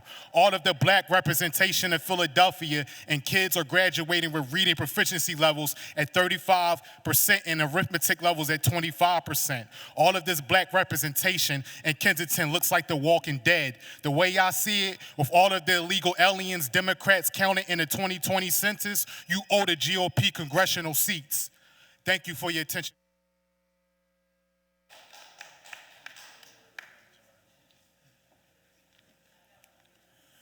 Good afternoon, everyone. My name is Giovanni Asante Newton. I'm one of the newest members of the fine organization called Flip Philly Red. Resolution number 260594. The reason I oppose to that resolution is that I can't get hired. I'm a black man in Philadelphia, and I put in nothing but job applications, and I have all the credentials and qualifications to apply and to get these jobs, but I haven't been hired. And on top of that, I can pass a background check any day of the week. I have a high school diploma. I have an updated resume. I have a cover letter. I also, more importantly, have references. So I don't know if it's because of my political beliefs, or is it because, like, the way everything is set up in the city with the illegal immigrants taking up everything in our neighborhood, in our community. Thank you.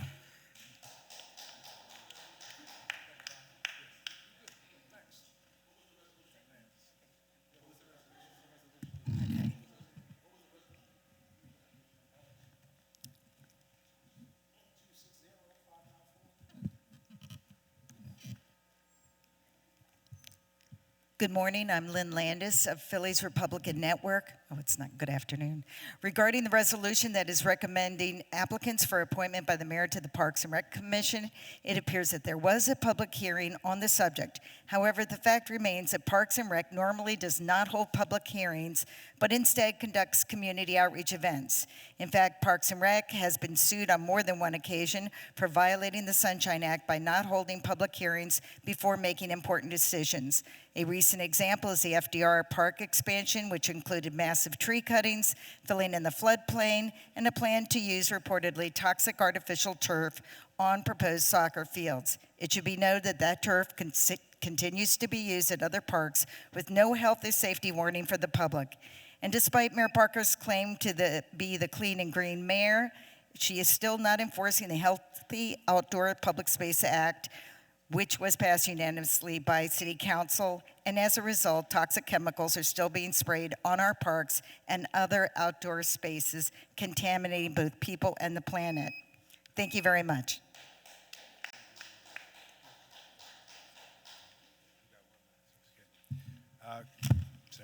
Good morning, Council. My name is Joseph Jampel, and I am the Director of Eviction Prevention Programs with the Department of Housing and Community Development.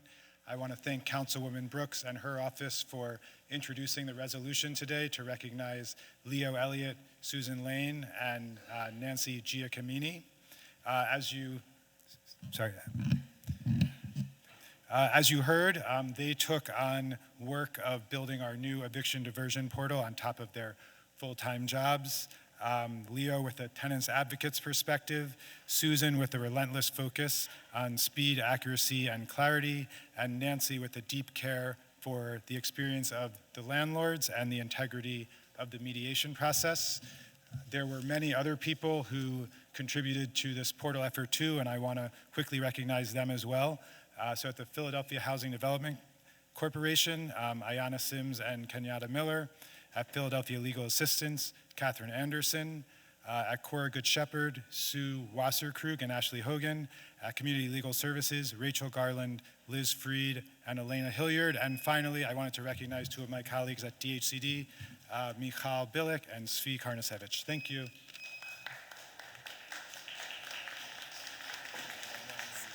Thank you. Good morning. My name is Sue Wasserkrug, and I'm the Director of Mediation at Cora Services, a nonprofit resource center that has served the Philadelphia community for over 50 years and partners with the City of Philadelphia and several other nonprofits to implement the eviction diversion program. Susan Lane and Nancy Giacomini, who are two of our staff, did not hesitate to roll up their sleeves to test drive and the new eviction diversion portal that Joseph just mentioned. They identified issues that not only were tripping up users, but that were hindering our staff's ability to do their jobs. They worked with the city to ensure that the portal now provides not only a new, but also an improved experience for everyone who uses it. It's truly no exaggeration to say that without the incredible efforts of Susan, Nancy, and Leo, the eviction diversion program would not be the successful program that it is, improving lives in the city of Philadelphia by helping tenants maintain housing stability and helping landlords recover from unexpected financial losses. Thank you.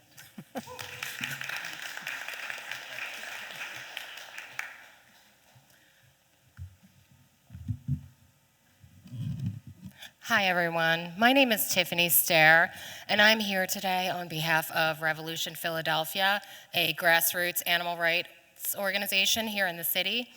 I am here today to urge Philadelphia City Council to pass Bill number 260465, finally banning horse-drawn carriages in our city. Thank you to Councilman Mark Squilla, who is not here right now, but thank you, Councilman Mark Squilla, for introducing this long-awaited bill. Horse-drawn carriage rides are not a harmless tourist attraction. They are an outdated industry that forces horses to work in dangerous, stressful, and unnatural conditions. These horses are made to pound pavement for hours at a time, surrounded by loud traffic, construction, extreme weather, and unpredictable city environments that no prey animal should be subjected to. In other cities, we have seen time and time again horses in this industry collapsing and dying, horses spooking and bolting into traffic, horses hit by cars, and many countless tragedies that Philadelphia is not immune to. I'm asking that City Council please support the bill 260465 to finally ban horse-drawn carriages in our city. Thank you. Will Janet White, David Jenkins, Patricia Wilson Aiden, Melissa Resnick, Chelsea Perez, Tina Caraway, Sterling Johnson, Daniel Fahn, Lindsay Coleman, and Catherine Anderson please make your way to the podium.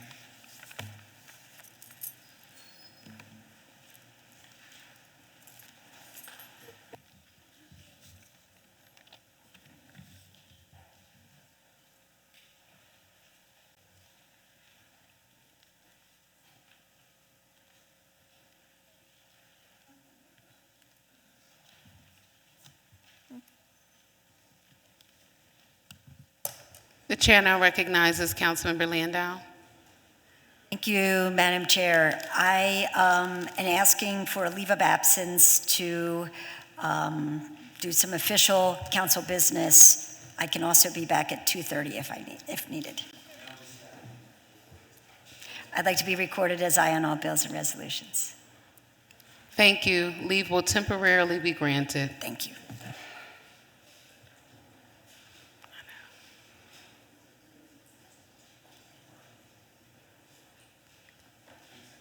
I'm aware. Thank you very much. Please proceed.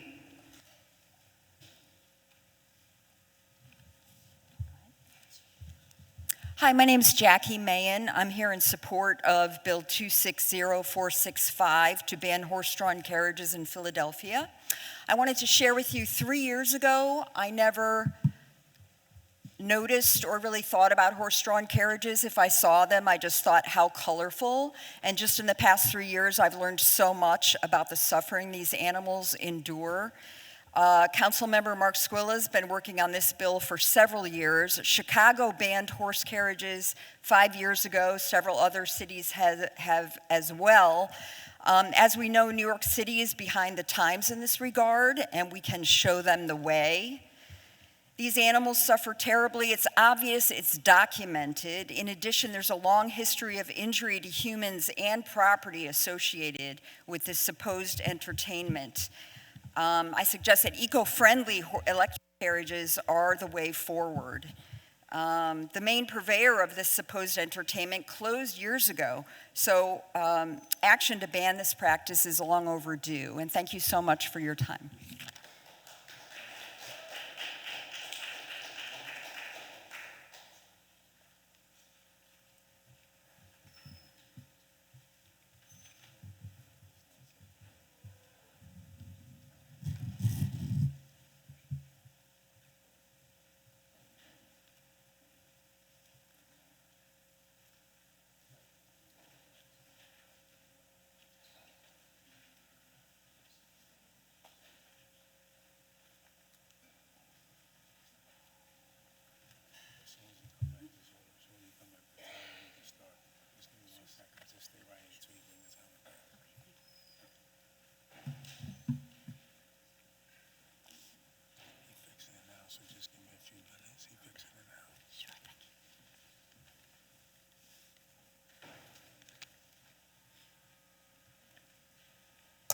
Please proceed.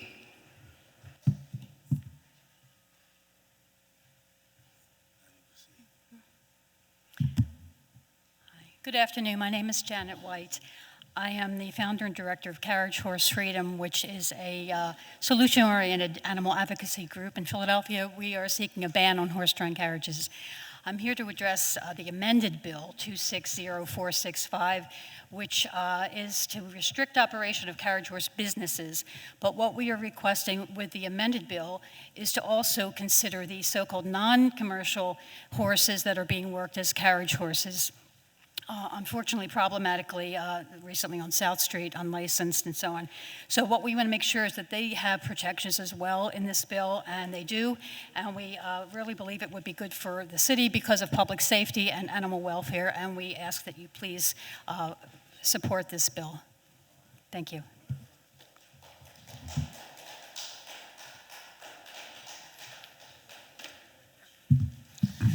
Good afternoon, Madam Chair, David Alexander Jenkins, and I rise to speak to Member Squilla's bill on the horse-drawn carriages. It may surprise you, but I am also a black man who happens to also be gay, so I don't know what the other gentleman was thinking when he said there were no black people who were gay. But I wish I could speak to you about things that are drawn humanities, right? Hunger, poverty, people crawling in the street not knowing where to sleep at night, but I have to speak to you about horses as a person who owns 6 of them, has an equine place where they can live, and understands how they are bred to do specific things. Let me tell you what happens when you retire a horse which draws carriages. Its musculature begins to atrophy. It gets sent to auction, and when it begins to get too fat and can't stand on its own, it collapses, and then it is killed and sent to a slaughterhouse to be made glue of. Let me tell you how many people have been killed in Philadelphia by horse-drawn carriages. Oh, we can't name one this year because it hasn't happened. Let me tell you what history does get preserved and what jobs are lost when people are unable to use their horse-drawn carriages to do things like give tours in Philadelphia. We're talking about places, I don't know, like the First City Troop. Every woman who's ever dreamed to be Cinderella on her wedding day. Every single person who is Amish. If you don't believe they exist, just go to the Reading Terminal and see how many people will no longer be able to get to you your cheesesteak next week if you ban something which actually doesn't affect Philadelphians today. You know what affects Philadelphians today? Homelessness, food, poverty, lack of job, I don't know, not having 17 schools to send their kids to. But we want to discuss things like foie gras and horses.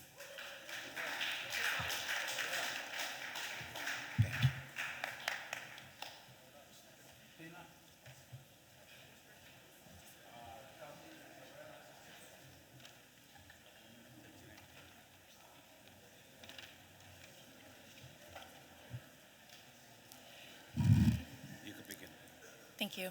Good afternoon. My name is Chelsea Perez, and I'm here representing Humane World for Animals and in support of Bill 260465, banning horse-drawn carriages in dense urban environments.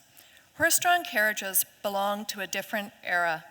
Modern cities are crowded, noisy, and fast-moving. It is a world far removed from the one that supported horse-drawn transportation. In city after city, horses pulling carriages have collapsed and died, been struck by vehicles, injured, killed, or become so frightened that they run blindly through traffic with passengers still on board. These are not isolated incidents. They are recurring examples of the risks created when horses are used for transportation in busy urban environments. Equine activities are recognized under Pennsylvania law. Thank you.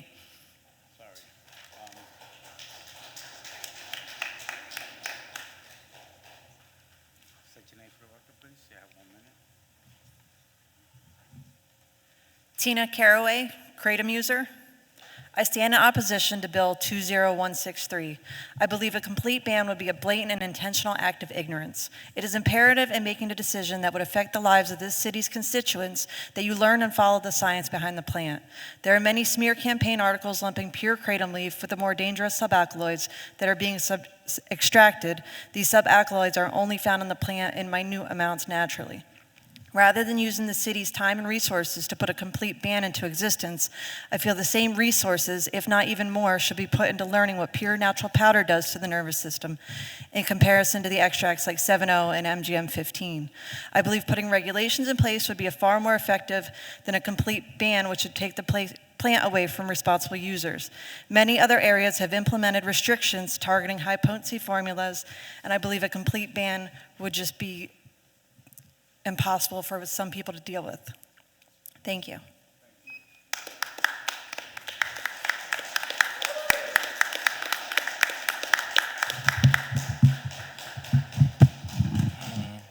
Good afternoon, council members. My name is Daniel Fawn. I'm here to express my opposition to Bill 260163, which is the proposed ban on kratom products. I believe that evidence-based regulation benefits the greater good far more than a complete ban, primarily for chronic pain patients and people in recovery. I'm a chronic pain patient, and in 2024, I was diagnosed with a degenerative disc disease, which leaves me in constant pain. My experience has been that it's incredibly difficult to get meaningful pain management in the current medical climate. In the beginning, when I was bedridden and could barely walk, I was given 5 pills for an entire month. I felt abandoned, like I was slipping through the cracks of medical care. However, through kratom and 7-OH, I have been able to find that meaningful relief and get some quality of life back. I've regained my mobility, and I can go out and do things and be present with my family. Losing access to these products would greatly impact my life for the worse, and there are many chronic pain patients just like me. I've sent to your office scientific literature regarding these substances. Doesn't look like I'll have time. Regulation over prohibition. Thank you.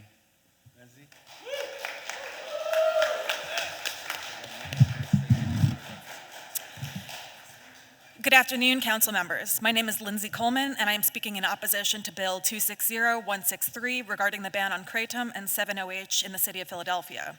There is a great deal of misinformation in the news regarding both kratom and 7-OH, which refers to them as dangerous opioids. The truth is that they are very safe substances. As partial agonists of the mu opioid receptor, kratom and its alkaloids do not cause dangerous respiratory depression. Stated simply, there is insufficient evidence to indicate that kratom or 7-OH pose a public health risk, and a ban would greatly hurt many Americans, myself included.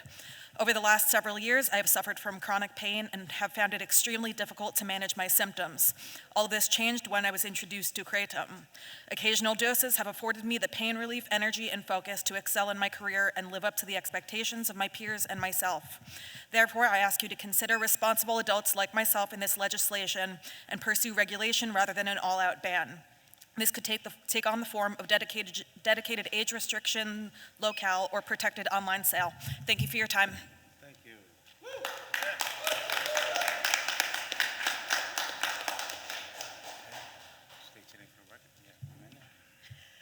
Good afternoon. My name is Catherine Anderson, and I'm here from Philadelphia Legal Assistance. I'm here to speak about the resolution that was offered by Councilperson Brooks honoring Leo Elliott, Susan Lane, and Nancy Giacomini for their work on the eviction diversion program.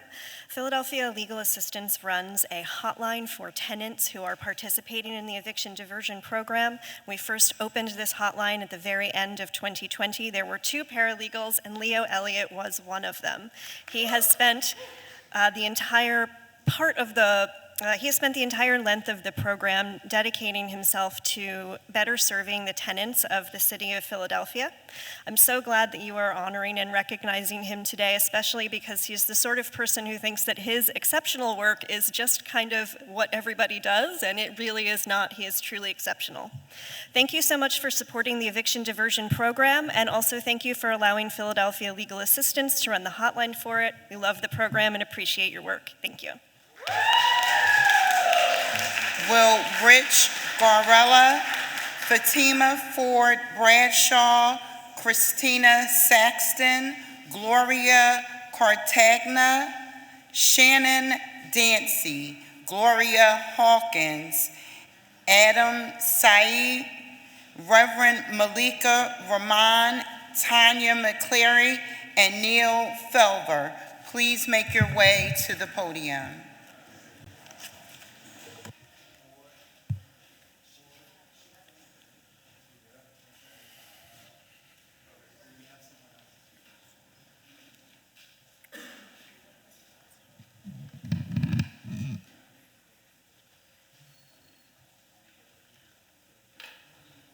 Please proceed. Hi, my name is Rich Garella. I live in South Philadelphia, and I'm with Save the Meadows. I'm speaking about Bill 260430 on leasing the FDR Park Welcome Center to the Fairmount Park Conservancy. The city can't lease city property without specific authority from City Council, but this bill doesn't include the lease. You haven't seen the lease, and the public hasn't seen the lease. It's a blank check. It doesn't require the Conservancy to provide any public benefits at all with this public property. Not visitor information, not affordable food, not community use, nothing, not even public restrooms. Commissioner Slauson even described it as an upscale event space that provides revenue from the Conservancy accessible to the public all of 10 to 12 days a year. And the bill doesn't require the Conservancy to share any of that revenue. This is not the specific authority that the charter requires. It's a blank check, and council shouldn't sign it. Any council member who votes for this is voting for a massive privatization of park facilities.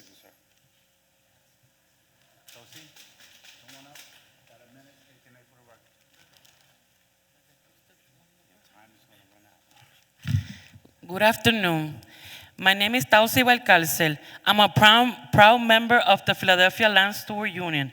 The union is a group of members who care for our green spaces. I'm here on the support of the resolution to recognize the union and all the hard work of land stewards in the city. I want to thank the council recognizing that we deserve formal recognition. This resolution is an important step to start crossing over our barriers with the land control and get the transparency and accountability we deserve from the Philadelphia Land Bank. We look forward to work with the City Council of Philadelphia and the Park Administration. Thank you so much.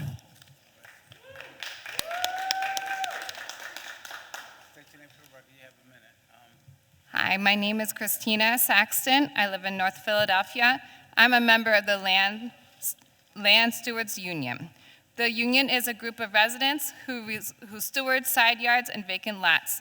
I'm here to give comment in support of the resolution recognizing the Philadelphia Land Stewards Union and the work of land stewards in the city.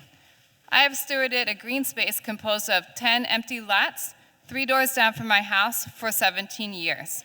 The lots are used 365 days of the year by local children who climb the trees, who make their own swings, who play sports in those lots, who put up and maintain donated trampolines, and help to raise flowers and vegetables.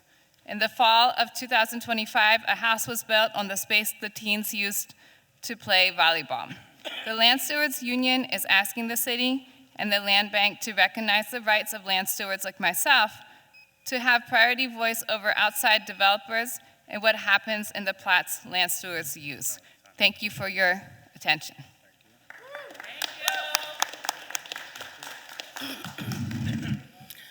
Good afternoon, everybody. My name is Gloria Smooches Cartagena Hart. Thank you. When you see me, it's because I'm fighting for something that's truly dear to our community, something that I believe in. I am part of the PLJSU. We have our supporters behind us. I just want to be recognized. I want to give Cassie Lozada thanking your flowers for supporting us in this fight. It's just we want the respect and the courtesy of people that have been taking care of a land that's been abandoned and making something beautiful for the community where people enjoy. I have a butterfly lot garden that I'm working on. I've been doing it for the past 18 years. I educate these children in our neighborhood. I do community events. Sometimes I pay out of my own pocket because I believe the children deserve better than what they see now. And this is a fight that I believe in. Just give us the courtesy and the respect. I believe in affordable housing if it's taken from us. Excuse me. I believe in affordable housing because I fight for that as well. But I just want to be respected in our community and just acknowledge us. Thank you.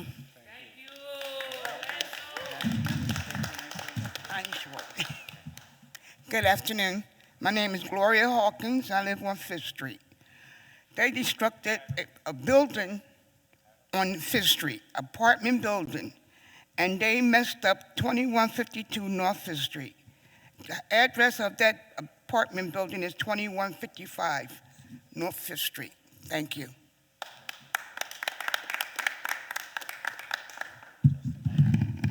Test, test. Good to go. Hi, my name is Adam. I'm here in opposition to Bill 260163. 10 years ago, I overdosed right here in Philly. Pure natural kratom saved my life after years of heroin and fentanyl addiction. I've been clean for 10 years. This bill would ban lawful natural kratom by requiring full FDA pharmaceutical approval under Section 505. This is not how supplement laws work. Under the 1994 DSHEA Act, botanical supplements like natural kratom are regulated as being part of the food supply, not as new drugs. The FDA does not approve them in advance. Its job is post-market enforcement if a product is proven unsafe. It has not taken that step against natural pure leaf kratom. The FDA and HHS have instead focused on enforcement on dangerous synthetic derivatives like 7-OH. Research from NIDA, Johns Hopkins, the University of Florida. Am I done? Is that it? University of Florida continues to support access to Pure Leaf. I respectfully urge you to amend this bill to prioritize age restrictions for 21 and older, consumer safety standards, mandatory product testing and accurate labeling, and targeted enforcement against adulterated illegal products. Thank you. Thank you. Hold on. Reverend, next.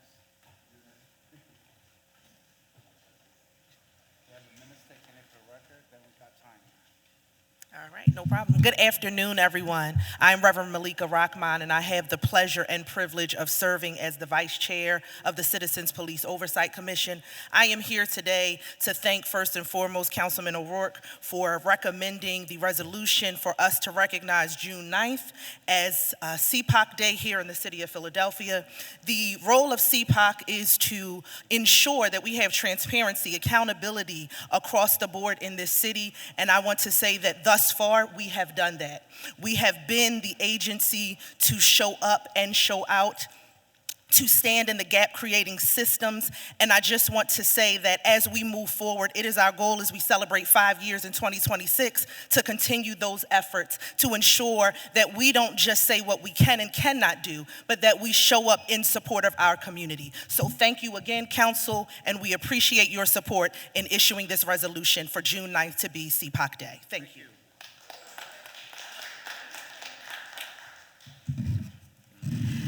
Good afternoon. My name is Tanya McClary, and I'm the Executive Director for the Citizens Police Oversight Commission, CPOC.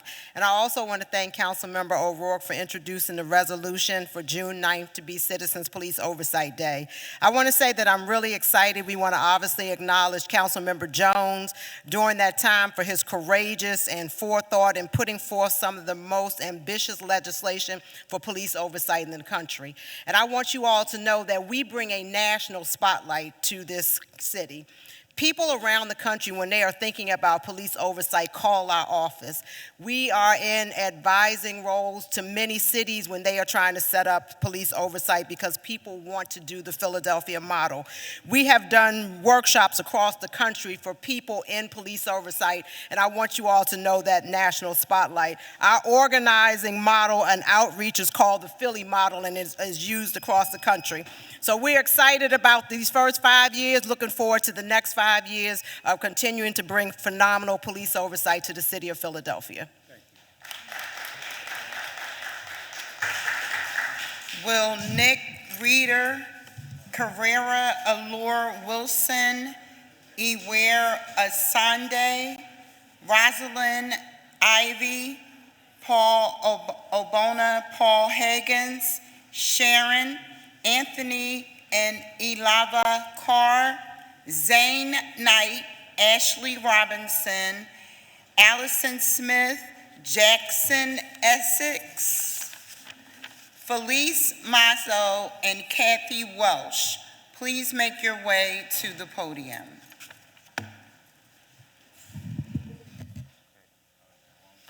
Bill 260163, we're blaming the wrong thing. Kratom and hemp products have helped more people than you can imagine. Kratom and hemp in their natural form saved members of my family's lives. Before we were in the kratom business, we used this plant to benefit our lives. The effects for my family are focus, pain relief, and energy. How many state licensed liquor stores are in this city? How many beer stores? How many porn shops? How many tobacco outlets? Crime happens at almost every one of them. Kratom and hemp aren't the cause, they're the scapegoat. Your crime will still be here. An entire generation of culture needs changed for that to change. I am a business owner, an employer. There are dozens of businesses under mine who employ people, all of which got into the industry to help people. I take kratom. I've been a daily user for almost 20 years. My natural leaf kratom, not 708, not MGM 14, 15, 16, or 17, not pseudonoxyl or other synthetics. We need to crack down on those lab-created products. We walked around this city last night and witnessed people in fentanyl trances all over the place. A woman fell right on her face in front of us. Ooh. Thank you, council. Thank you, Mrs. Richardson, for being the youngest elected councilwoman, majority leader. Please reconsider the ban.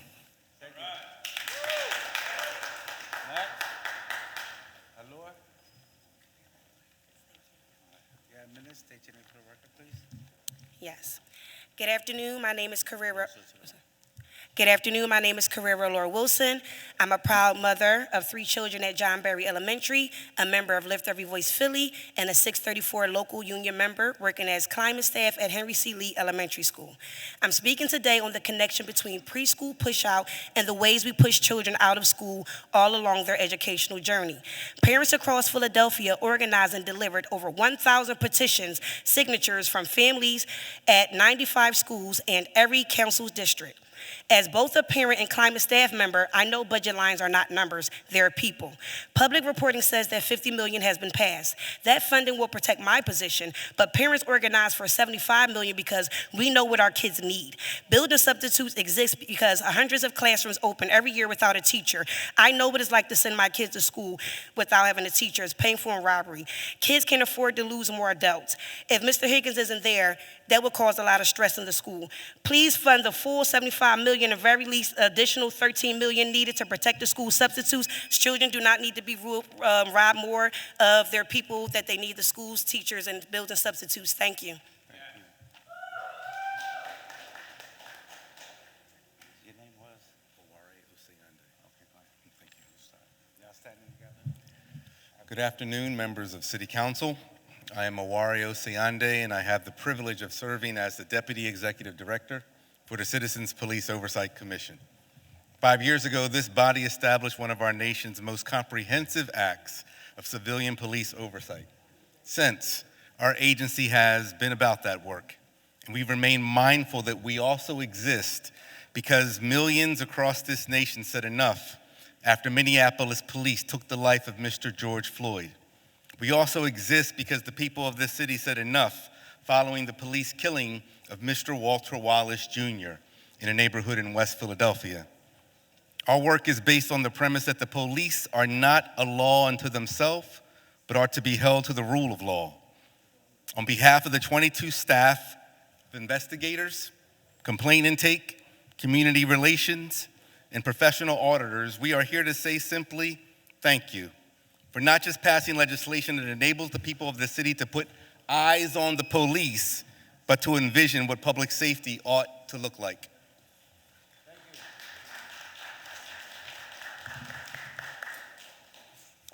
Hello, everyone. I'm Rosalind McKelvey from Germantown Deaf Ministries Fellowship. Yo hablo español, I'm using different languages to let you know that the Police Oversight Commission and the day they want to use for recognition next Tuesday is very important, vital. They come and meet us on our level. They reassure the people in the community in different languages, in different ways, that they are willing to support them in communication and improve relationship with the police in our area. So I thank you and want you to see the need to appreciate them and to become supports for them as they improve relationships between the people in the community, different cultures, no matter your disability, no matter what is happening in your life. They're concerned and they support us in building better communities. Thank you so much. Thank you.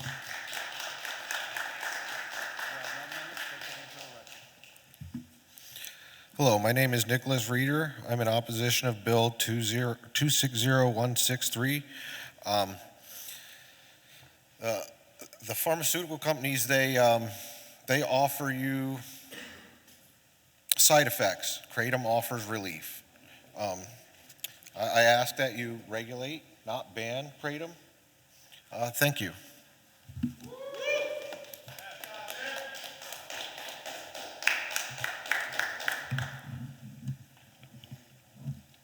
Obona Hagins, fourth-generation chattel slavery survivor. I rise in support of this effort to move Philadelphia towards a $25 an hour wage. For too long, working people have watched the cost of living rise while wages have failed to keep up. A full-time job should not leave a person struggling to survive. This proposal represents the type of aggressive economic intervention our city needs. Putting more money directly into the hands of working people strengthens families, neighborhoods, and local businesses. As council considers this legislation, I urge you to also move forward on Resolution 250781, the Office of Freedmen Affairs. A $25 wage is an important step, but wages alone will not address generations of economic disparities and disinvestment. We need immediate economic relief and long-term economics. We ask that if you need help, contact the Philadelphia Reparations Coalition for American Freedmen. Over and out. Thank you, sir. Have a good day. State your name for the record. You have a minute, okay?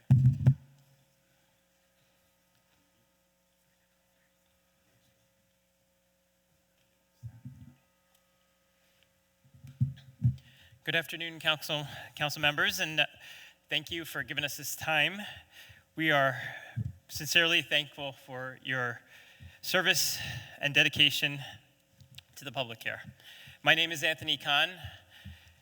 I'm Alora's dada. That's what she called me. We represent the Alora J. Kahn Foundation, and we'd like to just give a little bit about Laura. She is faith, hope, and joy. She was a kind of child who filled every room with joy so abundantly you can just reach out and grab it. She loved soccer, music, dancing, and being a miracle in other people's lives. She taught us more in 7 years than people learn in a lifetime.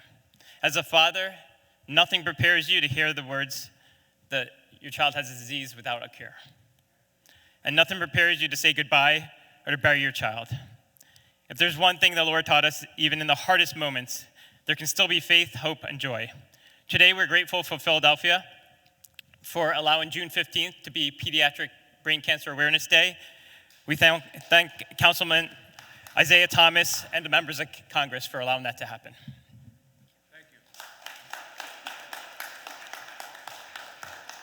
Good afternoon, everyone. My name is Sharon Khan. I'm Alora's mom. Thank you for your time.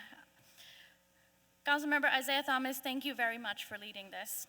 I never imagined I would be standing in front of City Council for a day named after my daughter. Like most parents, I imagined Laura growing up, graduation milestones, and possibilities. Instead, at 6.5 years old, she was diagnosed with DIPG, diffuse intrinsic pontine glioma, a terminal pediatric brain cancer in the brainstem. There is no cure. We were told it's universally fatal and go home and make memories. This is the child I had prayed for. She was my answered prayer. 7 months later, she passed at CHOP. Today, I stand here as a voice for many kids we lose every year to pediatric brain cancer.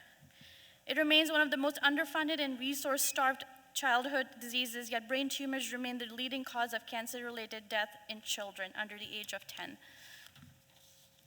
This year, June 15th, through City Hall, Senate, and State, recognizing Laura Joyce Khan Pediatric Brain Cancer Awareness Day and Philly Lights Up for Laura movement is for every single child. This is a historic first. Those lights are beautiful, but what comes most is after those lights: awareness, advocacy, research, action, because awareness itself cannot save a child.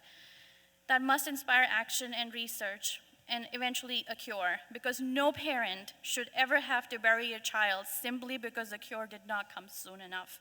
As parents, this is the future we're fighting for. Thank you so much.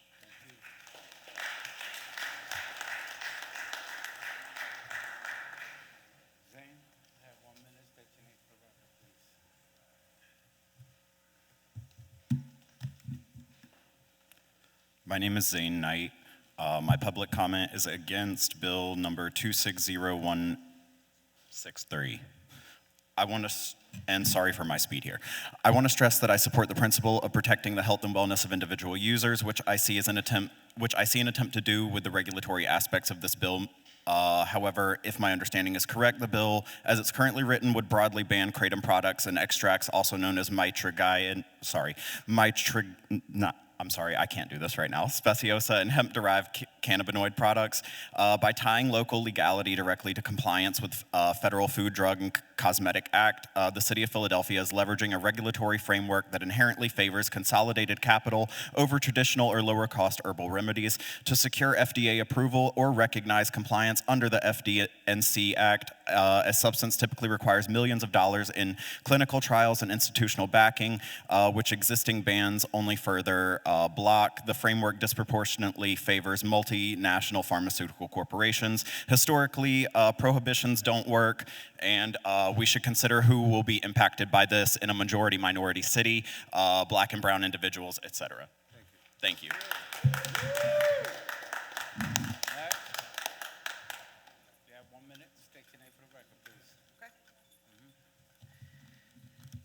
Hi, my name is Ashley Robinson. I'm a 41-year-old small business owner, and I'm here to oppose Bill 260163. I had a whole thing written out, but I'm just going to kind of let it rip a little bit. I use Kratom and 7-0 myself. I'm a chronic pain patient and an advocate with Seven Hope Alliance and other groups.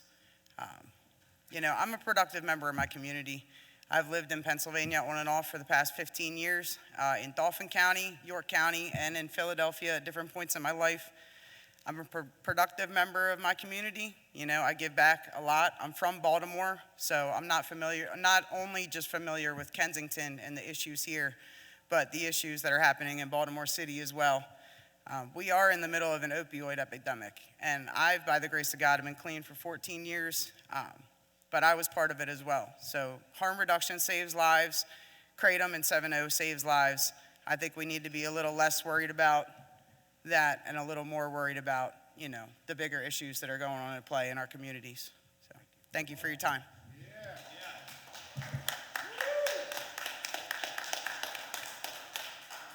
Do I need to press it?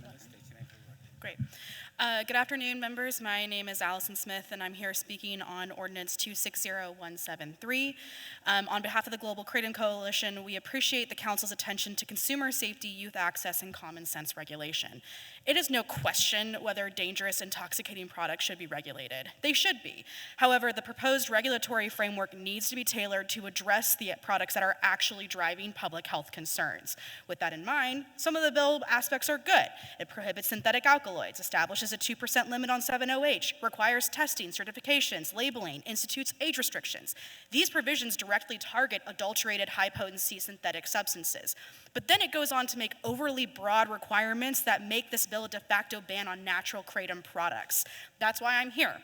On behalf of the 23 million natural kratom consumers and the percentage of those that live here in Philadelphia, we ask that you refrain from passing this bill and instead hold the legislation to amend it, to remove natural kratom products from the intoxicating definition and remove the unregulated FDA requirements.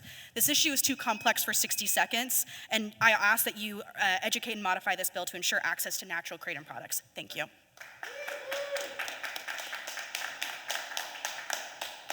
You have 1 minute. State your name for the record, please. My name is Jackson Essex. I'm a resident of West Philadelphia. I manage a store in Winfield Heights that sells whole leaf kratom and whole leaf kratom products.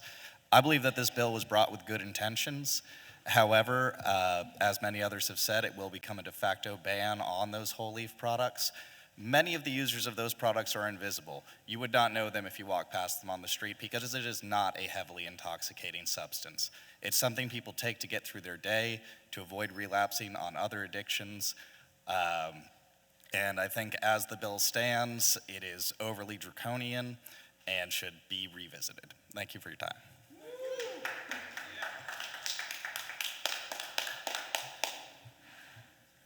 Good afternoon, Council. My name is Felix Masso. I'm representing CBD Kratom. I'm the area manager for our Philadelphia stores.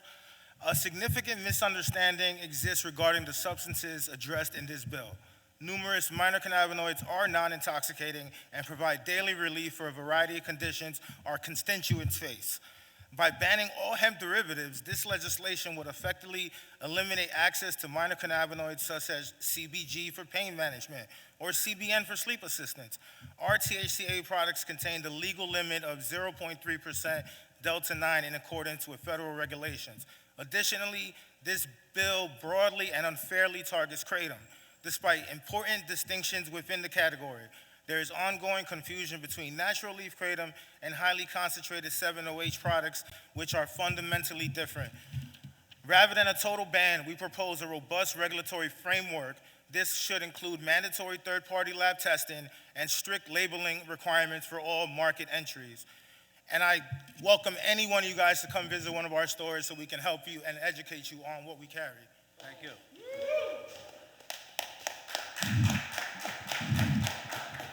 Speaking to the mic, state your name for the record. You have 1 minute. Good afternoon to City Council.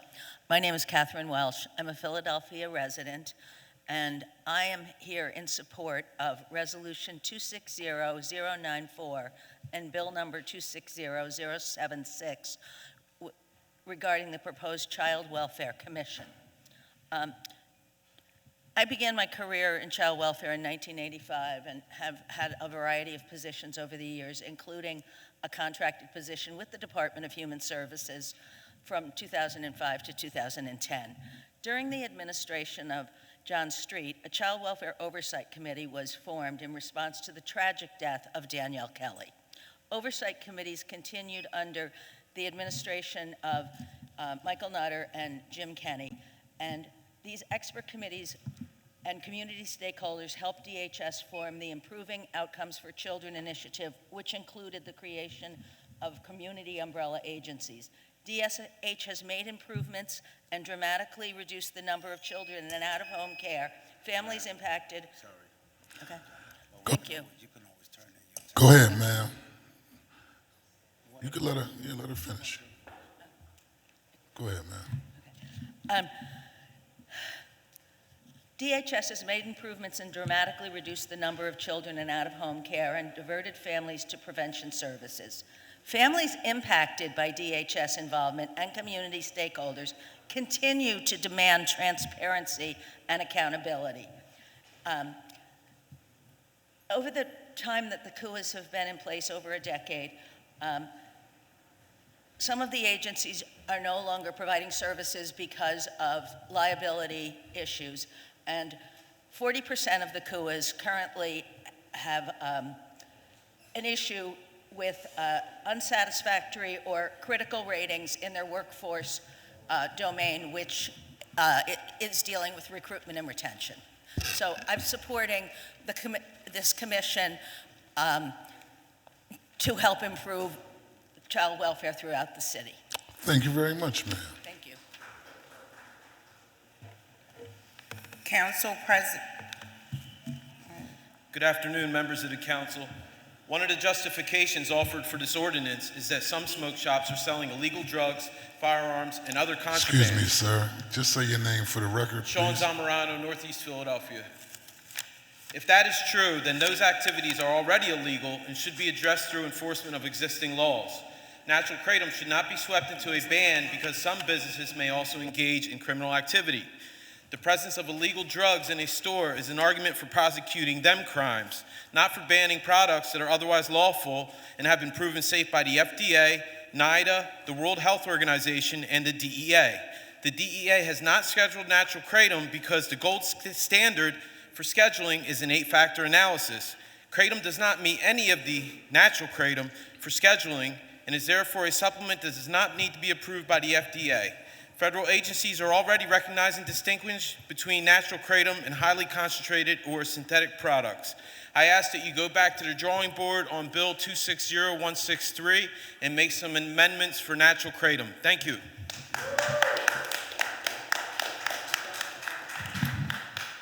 My name is Corey Kilheney for Bill 260163. Council, I know this has been a long day. I just asked if I could get my minute. I see a lot of people on phones and things.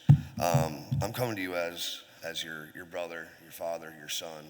I'm a productive member of society. I've been employed. Kratom has helped me in the last 10 years more than I can explain. This kid, when he was 13 years old, watched me overdose, dead. I've been sober 16 years. So I just want my personal experience to show you and the many people around here that it saved lives. I believe that there needs to be regulation. These synthetic things are killing people. That's not what we're in this for. You know, we're in it for the natural stuff. We're not in it to be in pharmaceuticals or we'd be doing that. So I absolutely believe that we need regulation and we need to look at the 7-0 on these things. But banning natural kratom will do nothing but put a bunch of us back where you don't want us to be. Thank you.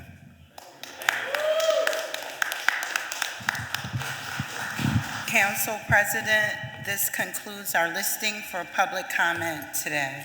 Thank you very much. Let's rock and roll. We will now consider today's resolution consent agenda. I will ask that the clerk read the titles of all the resolutions on the consent agenda. After each title is read, any member may object to the inclusion of the resolution on the consent agenda. Upon such an objection and without debate, the resolution will be immediately removed from the consent agenda and placed on our regular final passage calendar. The clerk will now read the titles of the resolutions on the consent agenda. Resolution 260569, a resolution nominating 25 individuals for consideration by the mayor as appointees to the Commission on Parks and Recreation. 260571, a resolution appointing Patrick Christmas to the Board of Directors of the Philadelphia Municipal Authority. 260572, a resolution confirming the reappointment of Sophia Lee as a member of the Board of the Philadelphia Energy Authority.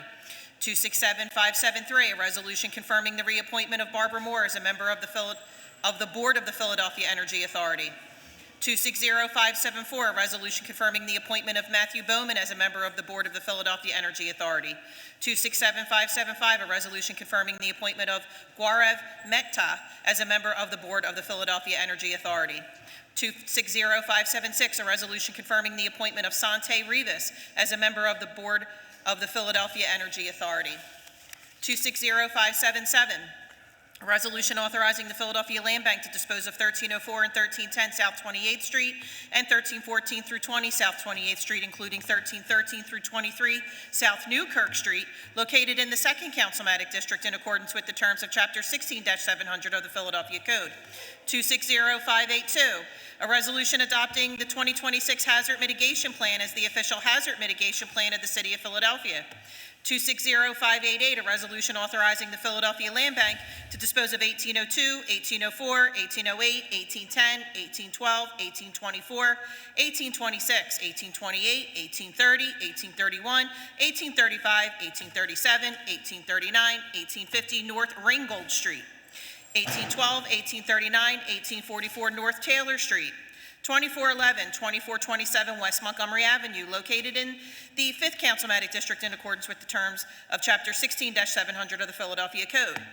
260589, a resolution authorizing the Commissioner of Public Property to execute and deliver to the Philadelphia Redevelopment Authority deeds conveying fee simple title to 916, 920, 924 West Auburn Street in the 5th Councilmatic District of the City of Philadelphia, and further authorizing the Philadelphia Redevelopment Authority to transfer to the Philadelphia Land Bank fee simple title to such properties pursuant to Section 16-405 of the Philadelphia Code.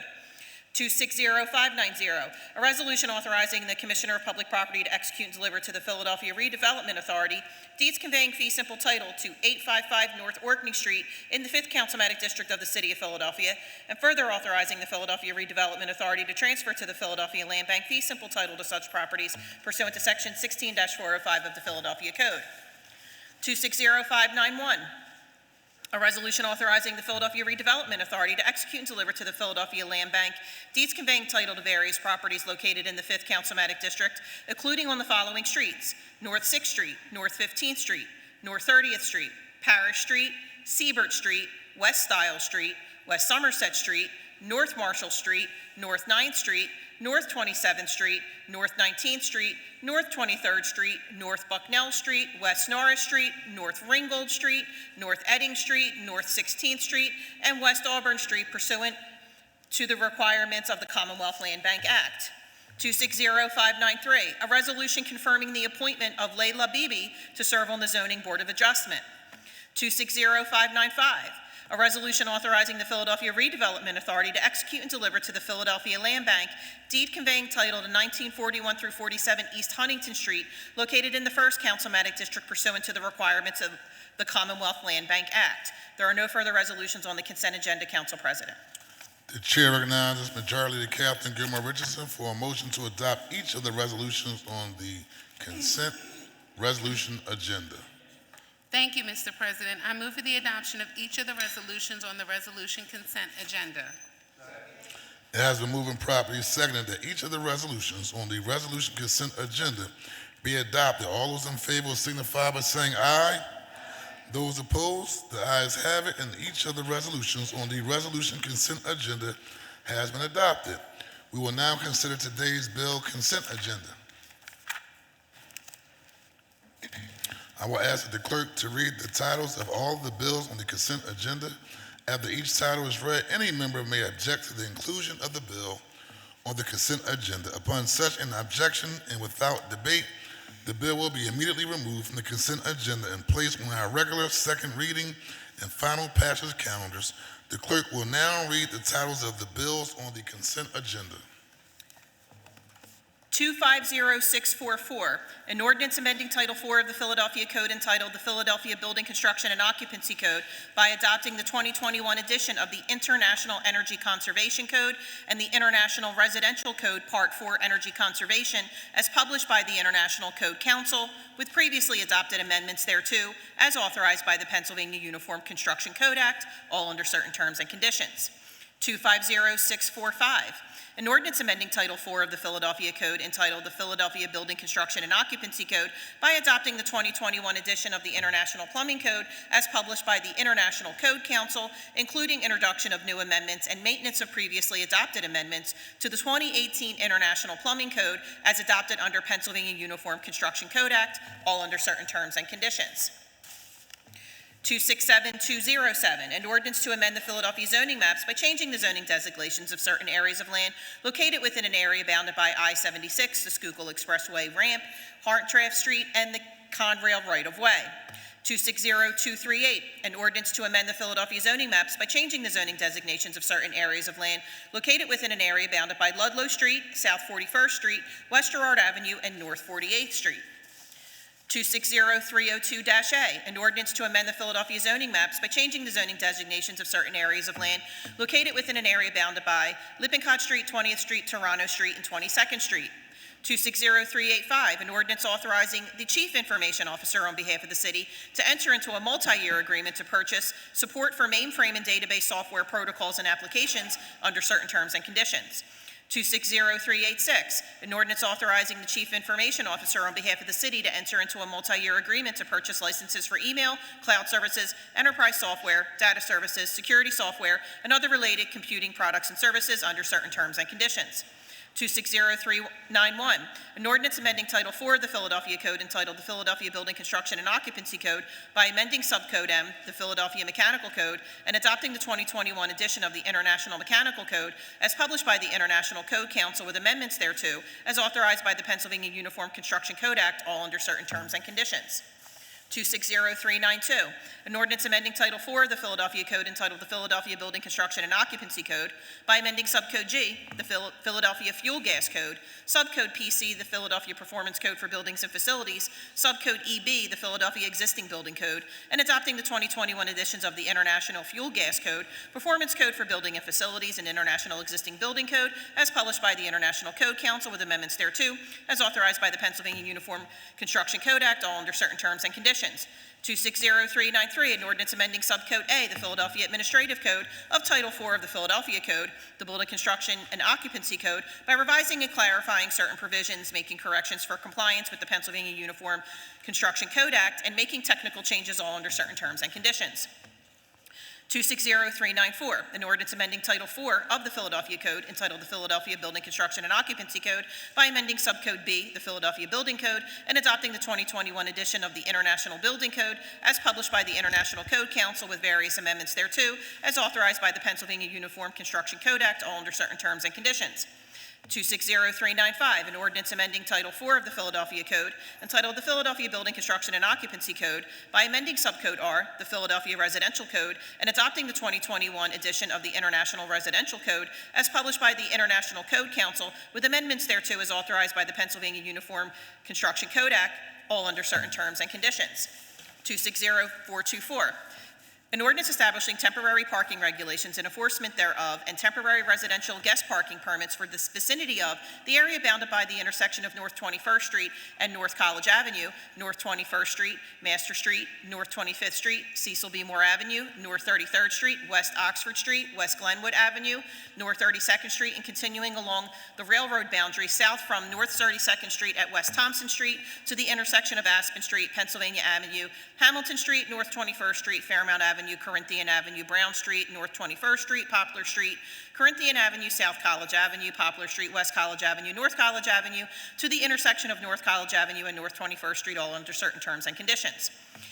260430, an ordinance authorizing the Commissioner of Parks and Recreation on behalf of the City of Philadelphia to enter into a multi-year lease agreement with the Fairmount Park Conservancy, under which the city would lease to the Conservancy portions of the city-owned premises known as Franklin Delano Roosevelt Park for the Conservancy's use, operation, management, maintenance, and repair, all under certain terms and conditions. There are no further bills on the consent agenda, Council President. Thank you very much. These bills have been read on 2 different days. The question for each bill now is, shall the bill pass finally? The clerk shall call a roll, and upon being called, each council member shall vote aye on each of the bills, nay on each of the bills, or indicate those bills for which the member is voting aye and those bills for which the member is voting nay. Chief Clerk, please call the roll. Councilmember Phillips. Aye. Bills. Councilmember Gilmore Richardson. Aye on all bills. Councilmember Gautier. Aye on all bills. Councilmember Thomas. Aye on all bills. Councilmember Jones was aye on all bills. Councilmember Landau was aye on all bills. Councilmember Losada. Aye on all bills. Councilmember Young was aye on all bills. Councilmember Brooke was aye on all bills. Councilmember Harity. Aye on all bills. Councilmember O'Rourke. Aye, all bills. Councilmember Driscoll. Aye on all bills. Councilmember Squilla. Aye on all bills. Councilmember Bass. Aye on all bills. Councilmember Ahmed. Aye on all bills. And Council President Johnson. Aye on all bills. The majority of all the members having voted in the affirmative for each of the bills on the consent agenda are passed. We will now consider resolutions on the final passage calendar and bills on the second reading and final passage calendar. Will the clerk please read the title of resolution number 260094? A resolution proposing an amendment to the Philadelphia Home Rule Charter, providing for the creation of the Philadelphia Child Welfare Commission, and providing for the submission of the proposed amendment to the electors of Philadelphia. Chair recognizes Councilman Dr. Ahmed for a motion regarding resolution number 260094. Thank you, Council President. I move for the adoption of the resolution. It has been moved and properly seconded that the resolution number 260094 be adopted. All those in favor of the motion will signify by saying aye. Those opposed, the ayes have it. The motion carries. The resolution is adopted. Will the clerk please read the title of resolution number 260467? A resolution proposing an amendment to the Philadelphia Home Rule Charter to change city procurement procedures and requirements and providing for the submission of the amendment to the electors of Philadelphia. Chair recognizes Majority Leader Captain Gilmore Richardson for a motion regarding resolution number 260467. Thank you, Mr. President. On your behalf, I move for the adoption of the resolution. It has been moved and properly seconded that the resolution number 260467 be adopted. All those in favor of the motion will signify by saying aye. Those opposed, the ayes have it. The motion carries. The resolution is adopted. Will the clerk please read the title of resolution number 260594? A resolution urging the General Assembly to pass legislation allowing cities of the first class to raise the minimum wage to $25 an hour, an essential step toward ensuring that all Philadelphians are able to keep up with the rising cost of living and have the opportunity to build a better future. Chair recognizes Councilmember Jim Harity for a motion regarding resolution number 260594. Thank you, Council President. I move for the immediate adoption of the resolution. Second. It has been moved and properly seconded that the resolution number 260594 be adopted. All those in favor of the motion will signify by saying aye. Those opposed, the ayes have it. The motion carries. The resolution is adopted. Will the clerk please read the title of resolution number 260602? A resolution condemning the U.S. Supreme Court's majority's further gutting of key Voting Rights Act protections in Louisiana versus Callis, thereby making it more difficult to establish majority-minority districts, weakening minority voting power, and undermining our democracy. Chair recognizes Councilman Rue Landau for a motion regarding resolution number 2606. Councilor Beatty is Chair recognizes Councilmember Isaiah Thomas for a motion on behalf of Councilman Rue Landau. Thank you, Council President. On behalf of Councilmember Landau, I move for the adoption of the resolution. It has been moved and properly seconded that the resolution number 260602 be adopted. All those in favor of the motion will signify by saying aye. Those opposed, the ayes have it. The motion carries. The resolution is adopted. Will the clerk please read the title of bill number 260076? An ordinance providing for the submission to the qualified electors of the City of Philadelphia of the proposal set forth in a resolution approved by council proposing an amendment to the Philadelphia Home Rule Charter relating to the creation of the Philadelphia Child Welfare Commission and authorizing and directing the appropriate officers to publish notice and to make arrangements for the special election. This bill having been read on 2 different days, the question now is, shall the bill pass finally? Chief Clerk, please call the roll. Councilmember Phillips. Councilmember Gilmore Richardson. Aye. Councilmember Gautier. Aye. Councilmember Thomas. Aye. Councilmember Jones was aye. Councilmember Landau was aye. Councilmember Losada. Aye. Councilmember Young was aye. Councilmember Brooks was aye. Councilmember Harity. Aye. Councilmember O'Rourke. Aye. Councilmember Driscoll. Aye. Councilmember Squilla. Aye. Councilmember Bass. Aye. Councilmember Ahmed. Aye. And Council President Johnson. Aye, the ayes are 16 and nays are 0. Majority of all members having voted in the affirmative, the bill passes. Chief Clerk, please read the title of bill number 260162. An ordinance amending Chapter 9-600 of the Philadelphia Code, Service and Other Businesses, by adding a new Section 9-631.1 to establish requirements for commercial landlords to take certain remedial action against commercial tenants who engage in tobacco retailing without a required tobacco retailer permit and establishing penalties, all under certain terms and conditions. This bill having been read on 2 different days, the question now is, shall the bill pass finally? Chief Clerk, please call the roll. Councilmember Phillips. Aye. Councilmember Gilmore Richardson. Aye. Councilmember Gautier. Aye. Councilmember Thomas. Aye. Councilmember Jones was aye. Councilmember Landau was aye. Councilmember Losada. Aye. Councilmember Young was aye. Councilmember Brooks was aye. Councilmember Harity. Aye. Councilmember O'Rourke. Aye. Councilmember Driscoll. Aye. Councilmember Squilla. Aye. Councilmember Bass. Aye. Councilmember Ahmed. Aye. And Council President Johnson. Aye, the ayes are 16, the nays are 0. Majority of all members having voted in the affirmative, the bill passes. Chief Clerk, please read the title of bill number 260163. An ordinance amending Title IX of the Philadelphia Code entitled Regulation of Businesses, Trades, and Professions to establish restrictions and regulations related to the sale of certain intoxicating substances and provide for associated penalties and enforcements, all under certain terms and conditions. This bill having been read on 2 different days, the question is, shall the bill pass finally? Chief Clerk, please call the roll. Councilmember Phillips. Aye. Councilmember Gilmore Richardson. Aye. Councilmember Gautier. Aye. Councilmember Thomas. Aye. Councilmember Jones was aye. Councilmember Landau was aye. Councilmember Losada. Aye. Councilmember Young was aye. Councilmember Brooks was aye. Councilmember Harity. Aye. Councilmember O'Rourke. Aye. Councilmember Driscoll. Aye. Councilmember Squilla. Aye. Councilmember Bass. Aye. Councilmember Ahmed. Aye. And Council President Johnson. Aye, the ayes are 16, the nays are 0. Majority of all members having voted in the affirmative, the bill passes. Would the clerk please read the title of Bill Number 260264?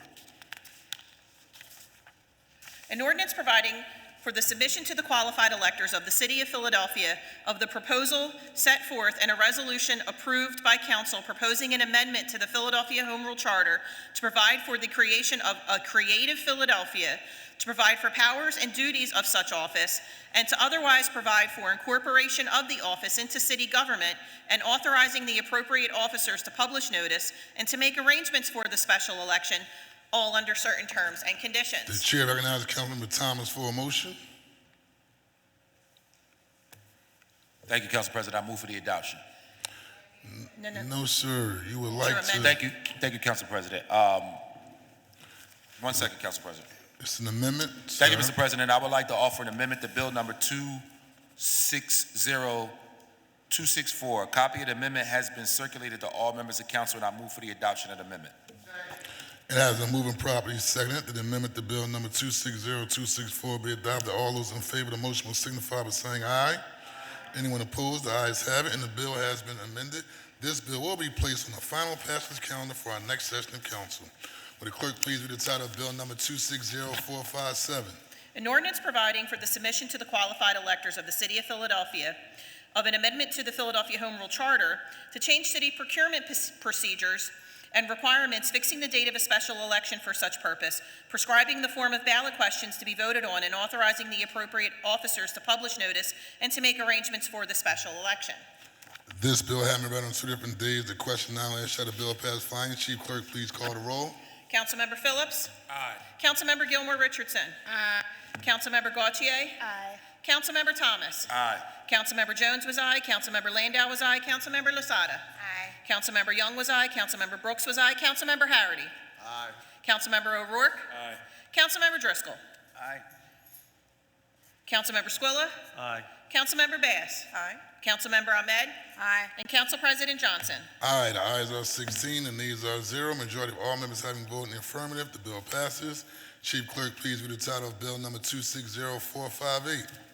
An ordinance amending Section 17-103 of the Philadelphia Code entitled Bonds Relating to Procurement Contracts to amend requirements related to performance and payment bonds on certain contracts and providing for disclosure and monitoring of the bond acquisition cost, all under certain terms and conditions. This bill having been read on 2 different days, the question now is, shall the bill pass finally? Chief Clerk, please call the roll. Councilmember Phillips. Aye. Councilmember Gilmore Richardson. Aye. Councilmember Gautier. Aye. Councilmember Thomas. Councilmember Jones was aye. Councilmember Landau was aye. Councilmember Losada. Aye. Councilmember Young was aye. Councilmember Brooks was aye. Councilmember Harity. Aye. Councilmember O'Rourke. Aye. Councilmember Driscoll. Aye. Councilmember Squilla. Aye. Councilmember Bass. Aye. Councilmember Ahmed. Aye. And Council President Johnson. Aye, the ayes are 16, the nays are 0. Majority of all members having voted in the affirmative, the bill passes. Chief Clerk, please read the title of Bill Number 260459. An ordinance amending Section 17-109 of the Philadelphia Code entitled Local Bidding Preferences by establishing a new category of bid preference for businesses that are both local and small, and amending definitions, certification, goal setting, and reporting requirements, all under certain terms and conditions. This bill having been read on 2 different days, the question now is, shall the bill pass finally? Chief Clerk, please call the roll. Councilmember Phillips. Aye. Councilmember Gilmore Richardson. Aye. Councilmember Gautier. Aye. Councilmember Thomas. Aye. Councilmember Jones was aye. Councilmember Landau was aye. Councilmember Losada. Aye. Councilmember Young was aye. Councilmember Brooks was aye. Councilmember Harity. Aye. Councilmember O'Rourke. Aye. Councilmember Driscoll. Aye. Councilmember Squilla. Aye. Councilmember Bass. Aye. Councilmember Ahmed. Aye. And Council President Johnson. Aye, the ayes are 16, the nays are 0. Majority of all members having voted in the affirmative, the bill passes. Chief Clerk, please read the title of Bill Number 260460. An ordinance amending Chapter 17-1400 of the Philadelphia Code entitled Non-Competitively Bid Contracts Financial Assistance by updating references and exclusions, all under certain terms and conditions. This bill having been read on 2 different days, the question now is, shall the bill pass finally? Chief Clerk, please call the roll. Councilmember Phillips. Aye. Councilmember Gilmore Richardson. Aye. Councilmember Gautier. Aye. Councilmember Thomas. Councilmember Jones was aye. Councilmember Landau was aye. Councilmember Losada. Aye. Councilmember Young was aye. Councilmember Brooks was aye. Councilmember Harity. Aye. Councilmember O'Rourke. Aye. Councilmember Driscoll. Aye. Councilmember Squilla. Aye. Councilmember Bass. Aye. Councilmember Ahmed. Aye. And Council President Johnson. Aye, the ayes are 16, the nays are 0. Majority of all members having voted in the affirmative, the bill passes.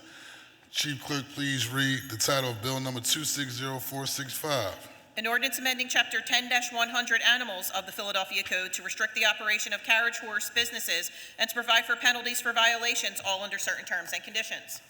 Chair recognizes Councilman Mark Squilla for a motion. Thank you, Mr. President. I'd like to offer an amendment to Bill Number 260465. A copy of the amendment has been circulated to all members of council. I move for the adoption of the amendment. It has been moved and properly seconded that the amendment to Bill Number 260465 be adopted. All those in favor signify by saying aye. Those opposed, the ayes have it, and the bill has been amended. This bill will be placed on the final passage calendar for our next session of council.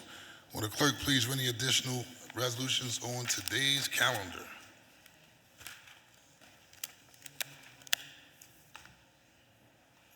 A privileged resolution authorizing the Committee of the Whole to conduct hearings to explore new revenue proposals to address the School District of Philadelphia's historic underfunding, introduced by Councilmember Phillips on behalf of Council President Johnson. Chair recognizes Councilman Dr. Anthony Phillips. Thank you, Council President. I move for the adoption of the resolution. It has been moved and properly seconded that the resolution be adopted. All those in favor signify by saying aye. Anyone opposed, the ayes have it, and the resolution is adopted. Chief Clerk, please read the title of the next resolution.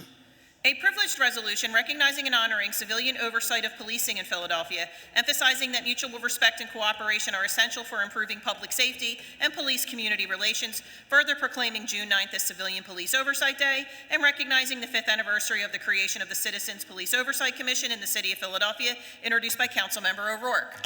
Chair recognizes Councilmember Nicholas O'Rourke for a motion on the resolution. Thank you, Mr. President. I move for the adoption of that resolution. It has been moved and properly seconded that the resolution be adopted. All those in favor signify by saying aye.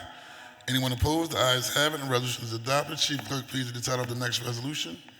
A privileged resolution honoring the West Powelton Steppers and Drum Squad on the occasion of their 35th anniversary and designating them as the official steppers and drum line of the city of Philadelphia, introduced by Councilmember Gautier. Chair recognizes Councilman Jamie Gautier for a motion on the resolution. Thank you, Council President. I move for the adoption of the resolution. It has been moved and properly seconded that the resolution be adopted. All those in favor signify by saying aye.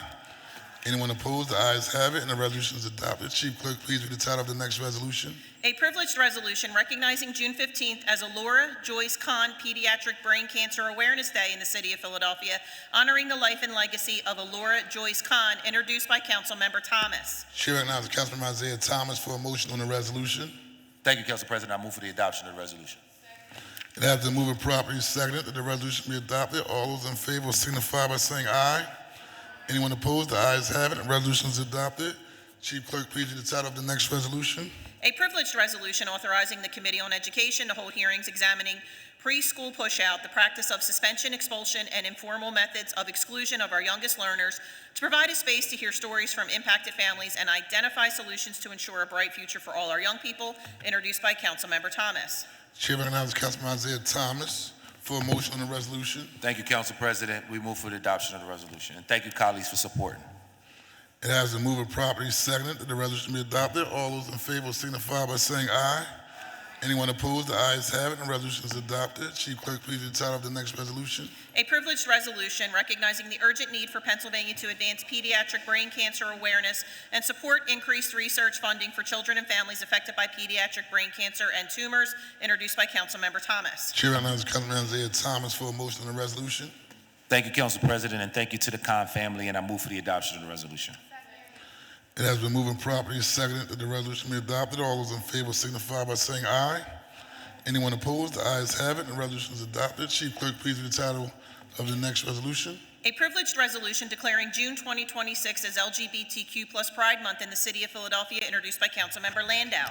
Chair recognizes Councilmember Catherine Gilmore Richardson for a motion on the resolution. Thank you, Council President. I move the adoption of the resolution. It has been moved and properly seconded that the resolution be adopted. All those in favor signify by saying aye. Anyone opposed? The ayes have it, and the resolution is adopted. Chief Clerk, please read the title of the next resolution.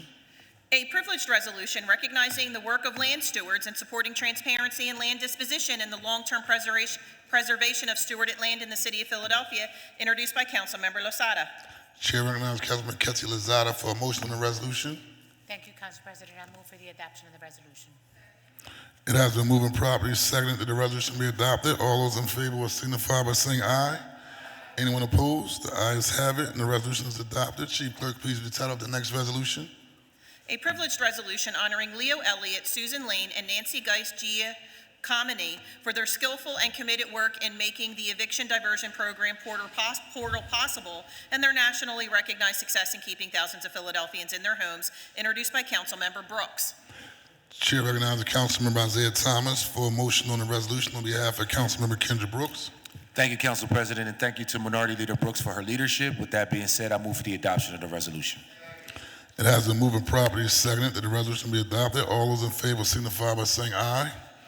Anyone opposed? The ayes have it, and the resolution is adopted. Chief Clerk, please read the title of the next resolution. A privileged resolution recognizing and honoring June 30th as Arthrogryposis Multiplex Congenita Awareness Day in the city of Philadelphia, introduced by Councilmember Harity. Chair now recognizes Councilmember Jim Harity for a motion on the resolution. Thank you, Council President. I move for the adoption of the resolution. It has been moved and properly seconded that the resolution be adopted. All those in favor signify by saying aye.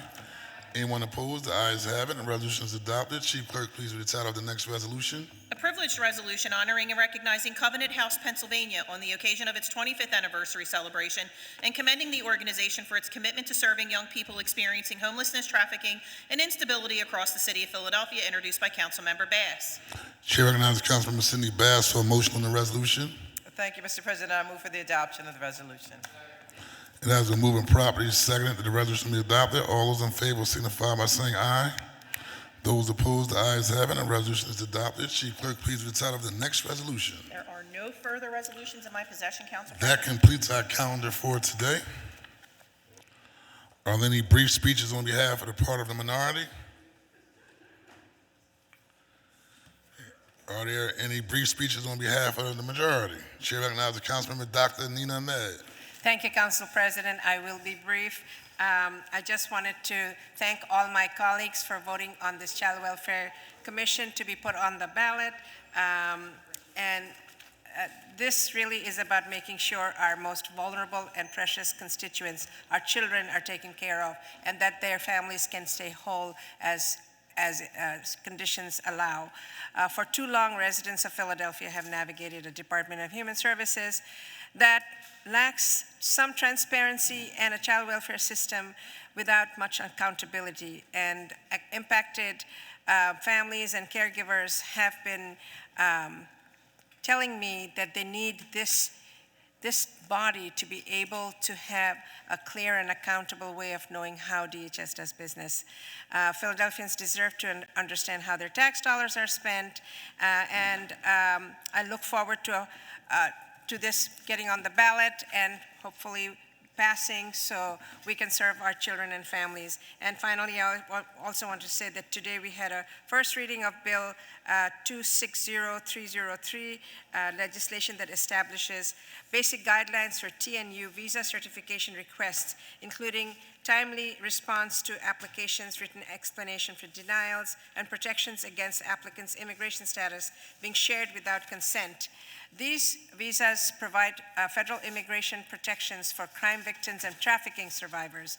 And to qualify for a U visa, applicants need certification from certified government agency, which includes our DA, our police, and DHS, Human Services, not the federal DHS.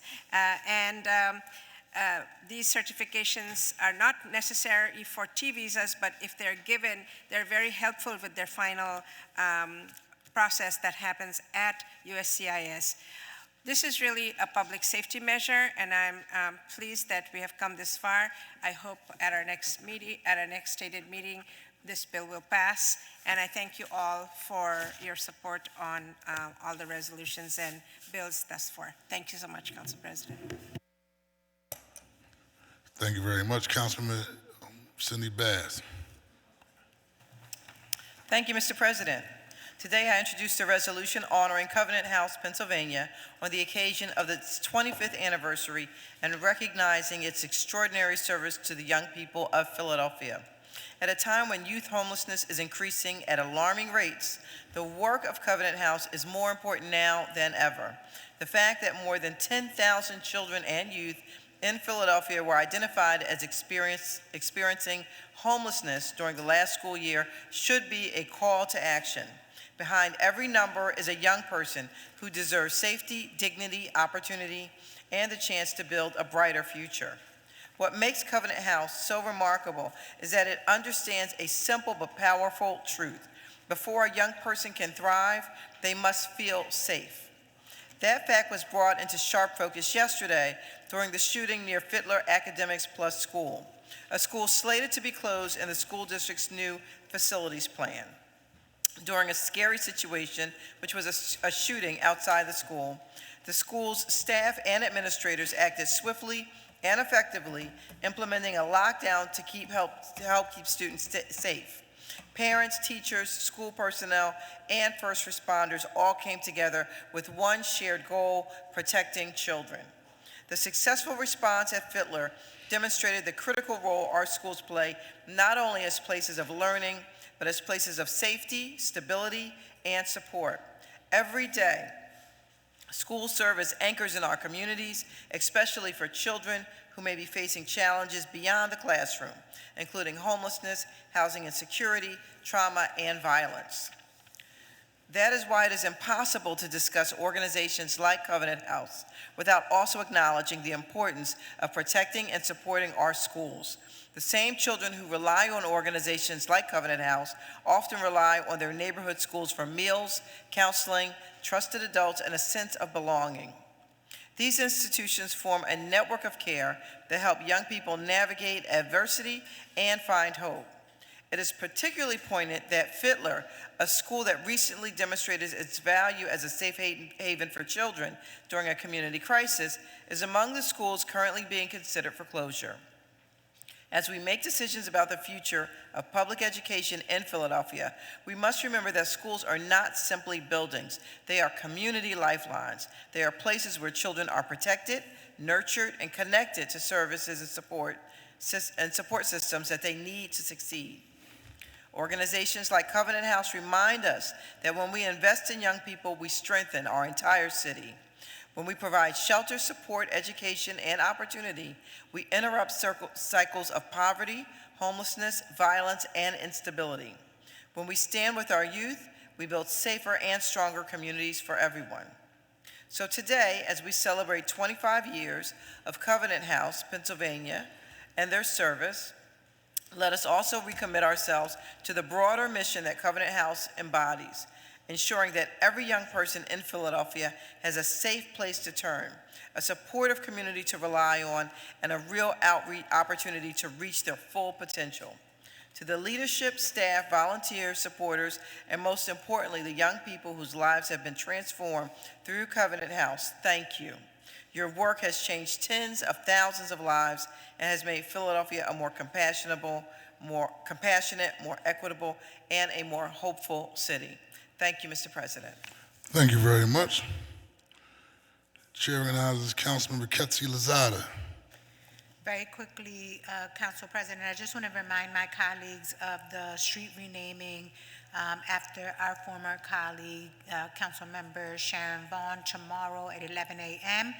on the 300 block of East Rockland Street between B and C. All are welcome to attend. Thank you. Thank you very much. Very well done. Majority Leader Catherine Gilmore Richardson.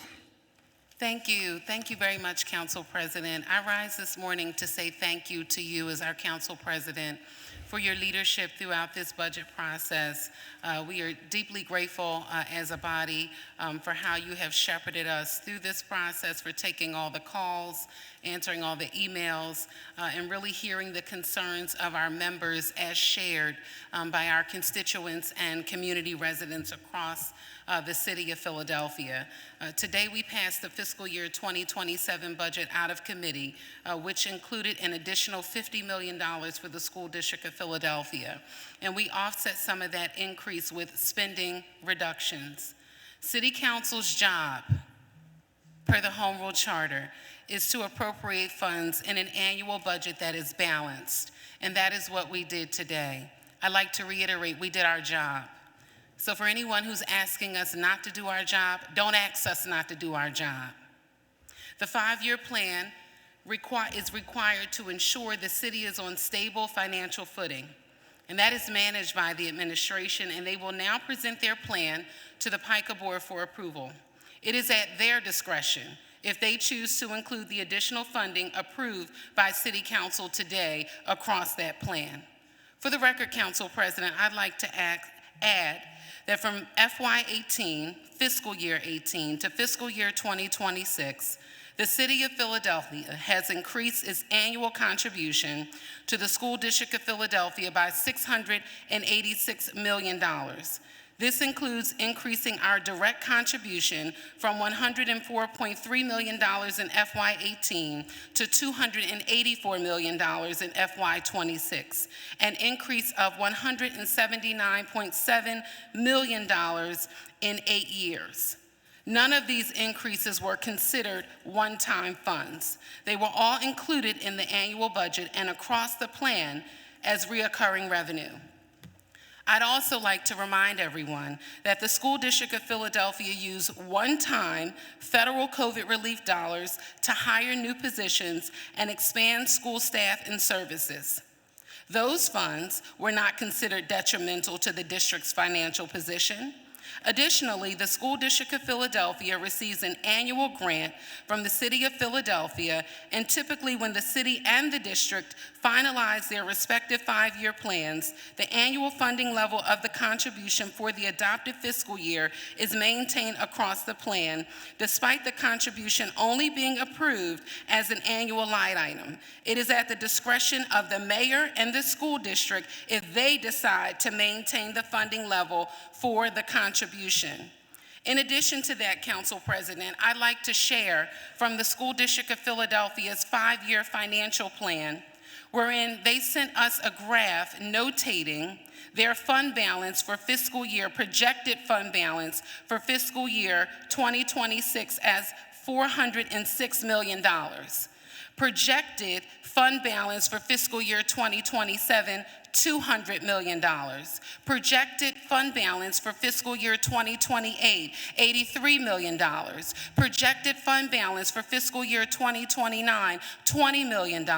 Projected fund balance for 2030, $54 million. Projected fund balance for FY 2031, $113 million. Council President, I reject anyone who will rise anywhere to say that this council did not stand up to do what we needed to do for our children. Because you want to know what? My children go to public school. 2 of them currently in 3rd and 5th grade at 2 different schools. I am a graduate of the public school system. I previously worked in the public school system. Yes, we have to make difficult decisions and choices, and that is what negotiations are. They're a 2-way street, not a 1-way street. So I reject anyone who will purport that this council has not stood up for our children, because that is what we have done year over year. And I especially take exception to it as a mother with children in the public school system and a graduate of this system. And I wanted to ensure that we got that on the record, because we also have to balance the delicate needs of our constituents and what they are telling us that they want us to do. This is not about any of us. This is about the people we serve and about our children and the legacy that we will leave to them.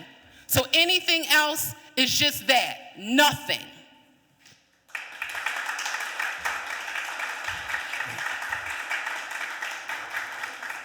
Very well said. Chair recognizes Councilman Isaiah Thomas. Yeah, Council President, my energy is the exact same. First of all, thank you for your leadership. I want to say thank you to all of the district council members who sacrificed so much to make sure that we passed a budget that felt good for the citizens of Philadelphia. I know at-large members sacrificed too, but nobody sacrificed like district council members because they looked at what was going on and they said, I can't do this to the people I represent. Let me add a little more clarity. I'm not going to repeat any of those numbers because I agree with all those numbers. Those numbers are facts, but let's add a little more clarity to where we are. I think it's very disingenuous for us to sit up here and give up everything that we did and sacrifice everything that we did for children in schools that we care about. I think the only thing we should be hearing from the school district of Philadelphia and the school board is thank you. That's all we should be hearing. Some of the communication that's been sent to this legislative body is not only disrespectful, we haven't even finished the session yet, and they're disrespecting us. Not only is the communication disrespectful, it proves the point that we've been saying for a long time, that these folks don't respect this legislative body. Well, guess what? They learned today. Now, you want to talk about reoccurring revenue. That's what we want to talk about, reoccurring revenue. Last I checked, I've been fighting for reoccurring revenue. Last I checked, on this same floor, last year, I begged for reoccurring revenue, and I was told no. Actually, if I remember correctly, I was told you can't tell everybody yes. That's exactly what I was told. So now, if you look at where we are, right, reoccurring revenue, I submitted ideas around reoccurring revenue. I've been asking for reoccurring revenue for years. Every reoccurring revenue idea I have presented since being a legislative member of this body, since being the education chair of this committee, has been shut down. Now, I'm no dummy. I ain't saying my ideas is the best, but they can't all be bad. So now for us to be in this moment where we should appreciate the fact that legislators were willing to give it all up for children and not tax people. That was our biggest goal today. It is offensive for anyone to pretend that this legislative body does not care about recurring revenue, does not care about children, and we did everything in our power to make sure that staff don't have to be moved and or laid off. If staff gets moved and or laid off, that's not on us. That's a choice. There is money, and we put more money on the table. That is a choice. I'll close out by saying this, Council President. Even after all of these issues around operating dollars, we still have a facilities plan that we don't agree with. What I want to be very clear about, sending over communication to this legislative body after getting the funding you got is not only offensive and disrespectful. This is my question, Council President. When the school district and the school board did get reoccurring money last year, did they send a letter to the mayor? Did they complain to the mayor? Hey, Madam Mayor, the legislative body asked for reoccurring revenue last year. Was there a letter sent? Was there disrespectful communication to the mayor? No, it wasn't. At some point, them folks over at 440, they're going to recognize they do not work for me. They do not work for the mayor. They work for the citizens and the people of Philadelphia. That's who we work for. And everything we do and everything we fight for, that's who it's for. Thank you, Council President. Thank you very much, sir. I want to take a moment to welcome my friend, District Attorney Larry Krasner, for joining us at our session as we wrap up today. Thank you for being here, sir.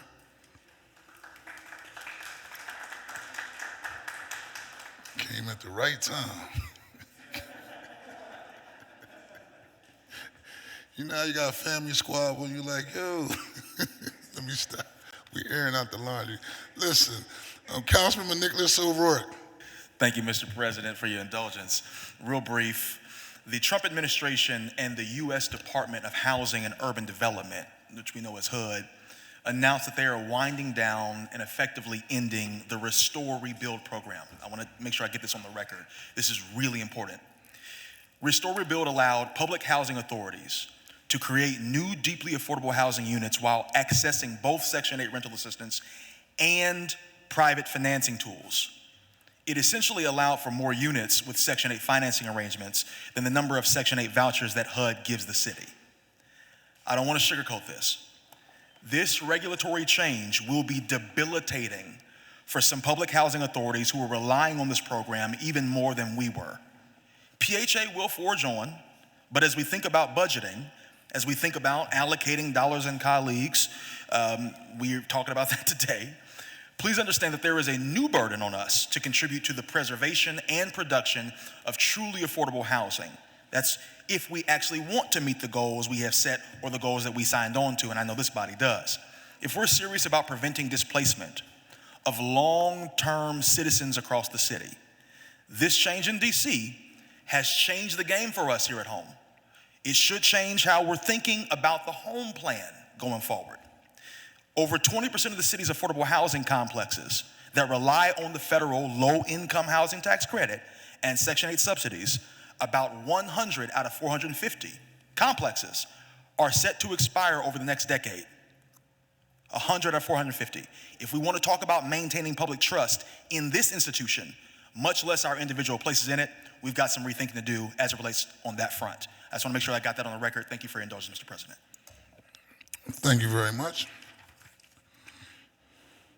Thank all the members for their hard work through the budget process as we advocate for not only the children here in the city of Philadelphia, but also the citizens, the overburdened citizens who are sick and tired of being taxed. And so I just want to thank all of you for your hard work and listening to your constituents. Thank you very much.